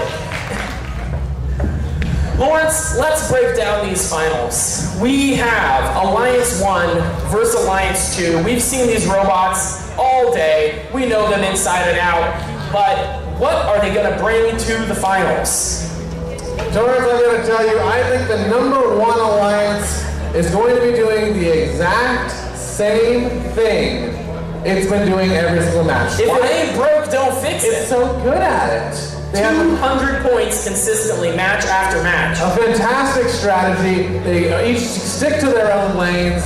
They have a setup where you can never block both of them at once. But Blue Alliance, they've got some tricks up their sleeve as well. What do you want to say about that? Well, I'll tell you this. The Blue Alliance needs to win. They came in from the lower bracket. They already lost one time against this Alliance #1, and there were some difficulties, some mechanical troubles going on for Blue. It wasn't quite the clean match they were looking for. If Red Alliance wins this match, they right then and there win the tournament. If Blue Alliance wins, we'll go to another match. And if they can defeat Red, then Blue would be your champions. That's right, Torrance. Red just needs to keep the status quo. Blue needs to make something happen. They need a change. They've been having some issues every couple of matches. either a game piece gets stuck or a robot mechanism stops working, and they need to be able to figure out how to play perfectly. If blue can play perfectly, they can give red a run for their money, maybe take this to another match. Who can say? I mean, this could be it right here. The Bellarmine FTC qualifier could be all done and dusted if red can take this win, but you never know what you're going to get. These robots have to perform. They have to be reliable and consistent. So we've heard a lot about what we think. But what about what you, the audience, thinks? Who wants the Red Alliance? All right, but what about who wants the Blue Alliance? Ooh, strong cheering for blue. People love these robot matches. They love Bell FTC. They just want more and more. They don't want it to end here. Well, let's get it going. Drivers at the ready. Finals starting in 3, 2, 1, go! It's an autonomous mode with all 4 robots operational. You'll love to see it. Here comes Red Alliance. Hyperion has got 2 up in the basket, going for 3. As M said, Jellyfish got their specimen on the high chamber, and they're now clipping them on. If they have yet to nail this second specimen, but if they do, it's such good for the chances of blue. Red Alliance, on the other hand. Here comes Can Legend. They swing and a miss. Unfortunate. Hyperion ends the autonomous. It doesn't. I'm not sure they were touching the bar, or maybe the audio was a little off, but we'll see. Teleop starting now. Red Alliance with a strong lead, courtesy of Hyperion on that crazy auton. This will be a match of who can do everything perfectly. It will be a match of who messes up the least. So far, both alliances are running into misses here and there. It's going to come down to whether we can implement as reliably as possible. We see that earlier dropped specimen by red has landed all the way over towards the Blue Alliance's side of the submersible. It's almost like a ticking time bomb where the Blue Alliance doesn't want to grab it. Yep. So far, everything seems okay for the Blue Alliance. No game pieces stuck. Blue Alliance is all tied up on the chamber and actually now taking 3 to 3. It's still tied on the chamber. M-Set and the Legend Rock. Game piece over on blue. This cycle could be the difference maker. Real-time scoring, 67 to 149. That is a very strong lead. With a minute remaining, anything can happen. But Hyperion now taking their time, very carefully grabbing that next piece. They're filling up the high chamber, and that basket's nearly looking full. M-Set Jellyfish now. They're in the midfield. They've got a blue sample. They're bringing it back. Spitting it out at the human player. Creating it into a specimen. Picking up the game piece again. But on the same side, the Red Alliance, they primed them up. And Legend was able to do back-to-back-to-back.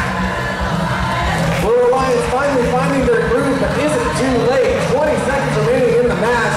Red at this point is just practicing. They crushed it. They're crushing it. Over 200 points still for red. Blue needs to make something happen. At 12 seconds left, they're going for the climb. One more score from the Architects. Still consistent. 3, 4 robots going for the climb with 4, 3, 2, 1. 4 robots in the air. You'll love to see it.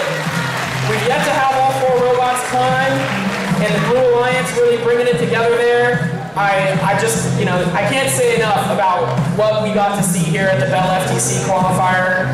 So much scoring. I mean, look at these high chambers.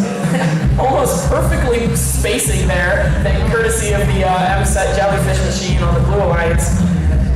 Well, all right, let's see the scores. Drum roll, please. This winner. So do we have a winner? Red Alliance! 251 to 167. Red Alliance with a fantastic score. Blue Alliance, great job to them too. And with that, the Red Alliance is going to be your tournament champions. Let's give out some awards.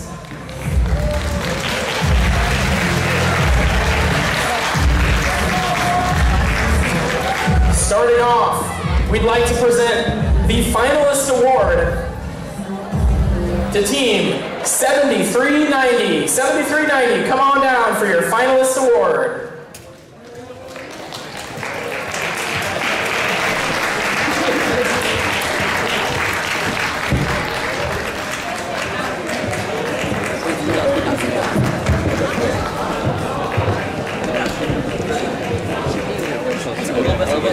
Awesome.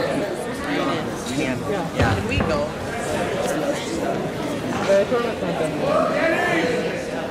Let's give one more round of applause to 7390 MSET Jellyfish. Stick around because we still got the Inspire Award to give out after this. Thank you, MSET Jellyfish. Let's give a round of applause to our next finalist, Team 23543, the Architects.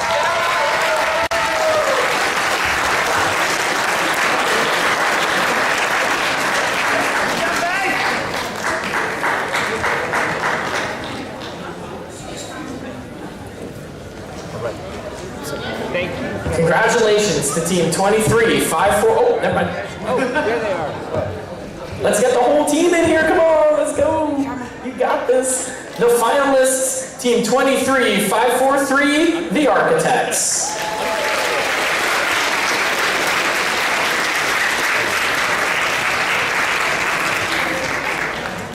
Thank you very much. Let's now give out an award to our tournament champion, your number 1 seed, Alliance Captain, Team 9614.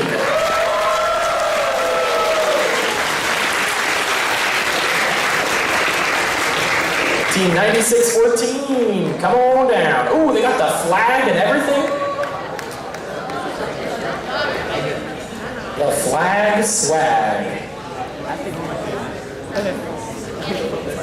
They're all avoiding the stairs. Okay. Congratulations.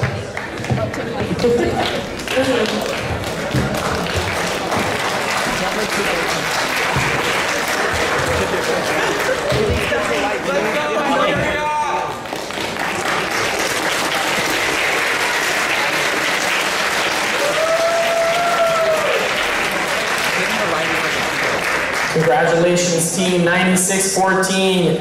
You, as the tournament champion and Alliance Captain, will be advancing to the next round of competition. Let's give it one more time. Round of applause for Team 9614.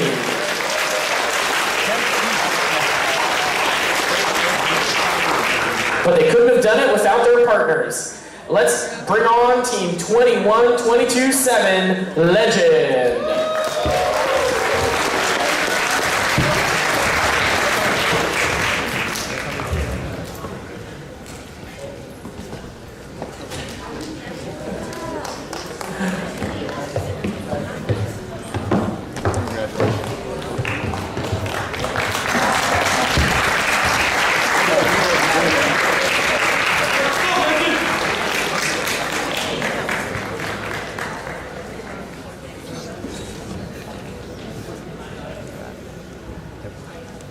A legendary run indeed. Once again, congratulations, Team Legend.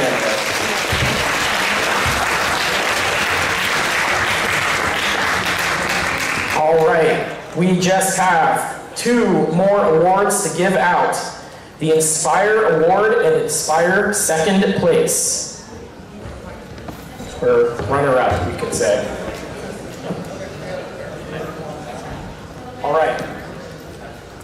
The Inspire Award is presented to the team that the judges felt truly embodied the challenge of the First Tech Challenge program.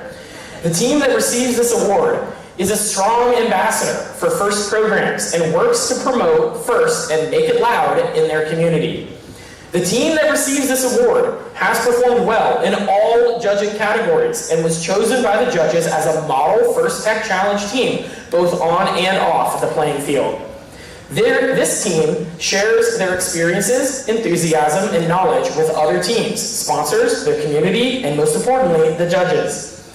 Working as a unit, this team will have shown success in performing the task of designing and building a robot. The Inspire Award runner-up is awarded to Team 7390 MSET Jellyfish.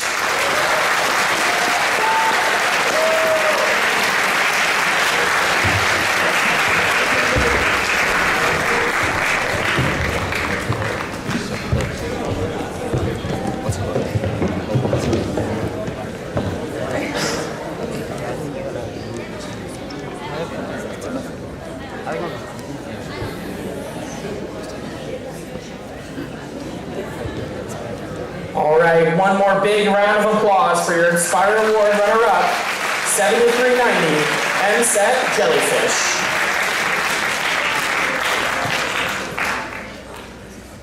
Thank you. Sorry. All right, now it's time for the Inspire Award winner. The recipient of this team will be advancing to the next round of competition. This team has raised funds through nonprofits. Top.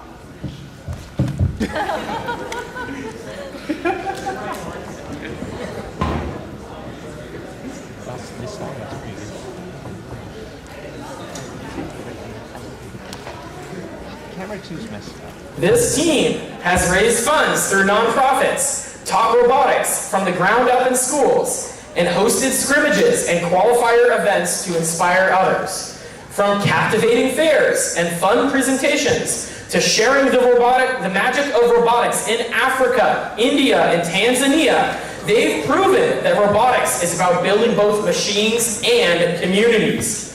Big round of applause, congratulations to Team 18340, Polaris Robotics.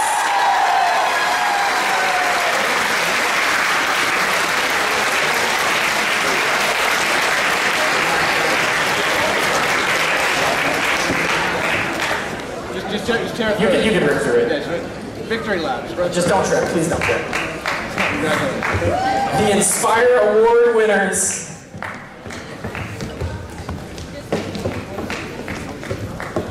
Look at them, they're wearing the golden crowns already.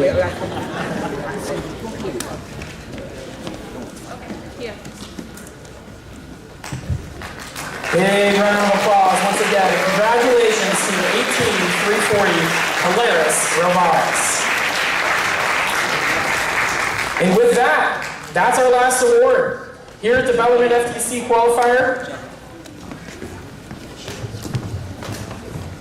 Okay, 1 second. We have some new breaking news. Mark Edelman here has some vintage FTC shirts. How vintage are we talking here, Mark? 2014. 2014, 10 years ago. And how would someone go about requesting or getting one of these shirts? Take it, please. Come take it from Mark. If you would like one of these after the event concludes, come on down and you can pick out a shirt, make sure it's a size that fits you. But besides that, we're gonna wrap up here. We'd like all the teams, please, thank you, packing up your pits, throwing out your trash, helping us clean up a little bit. I'd like to round it out with one final round of applause, please, for all of the volunteers, the event hosts. Thank you, Bellarmine, for hosting this event. Thank you, FTC, for bringing the competition here. Thank you to my game announcer, Andrew Lawrence. And thank you to all the teams and participants for cheering and attending this event. I'm Andrew Torrance, your FC, signing off.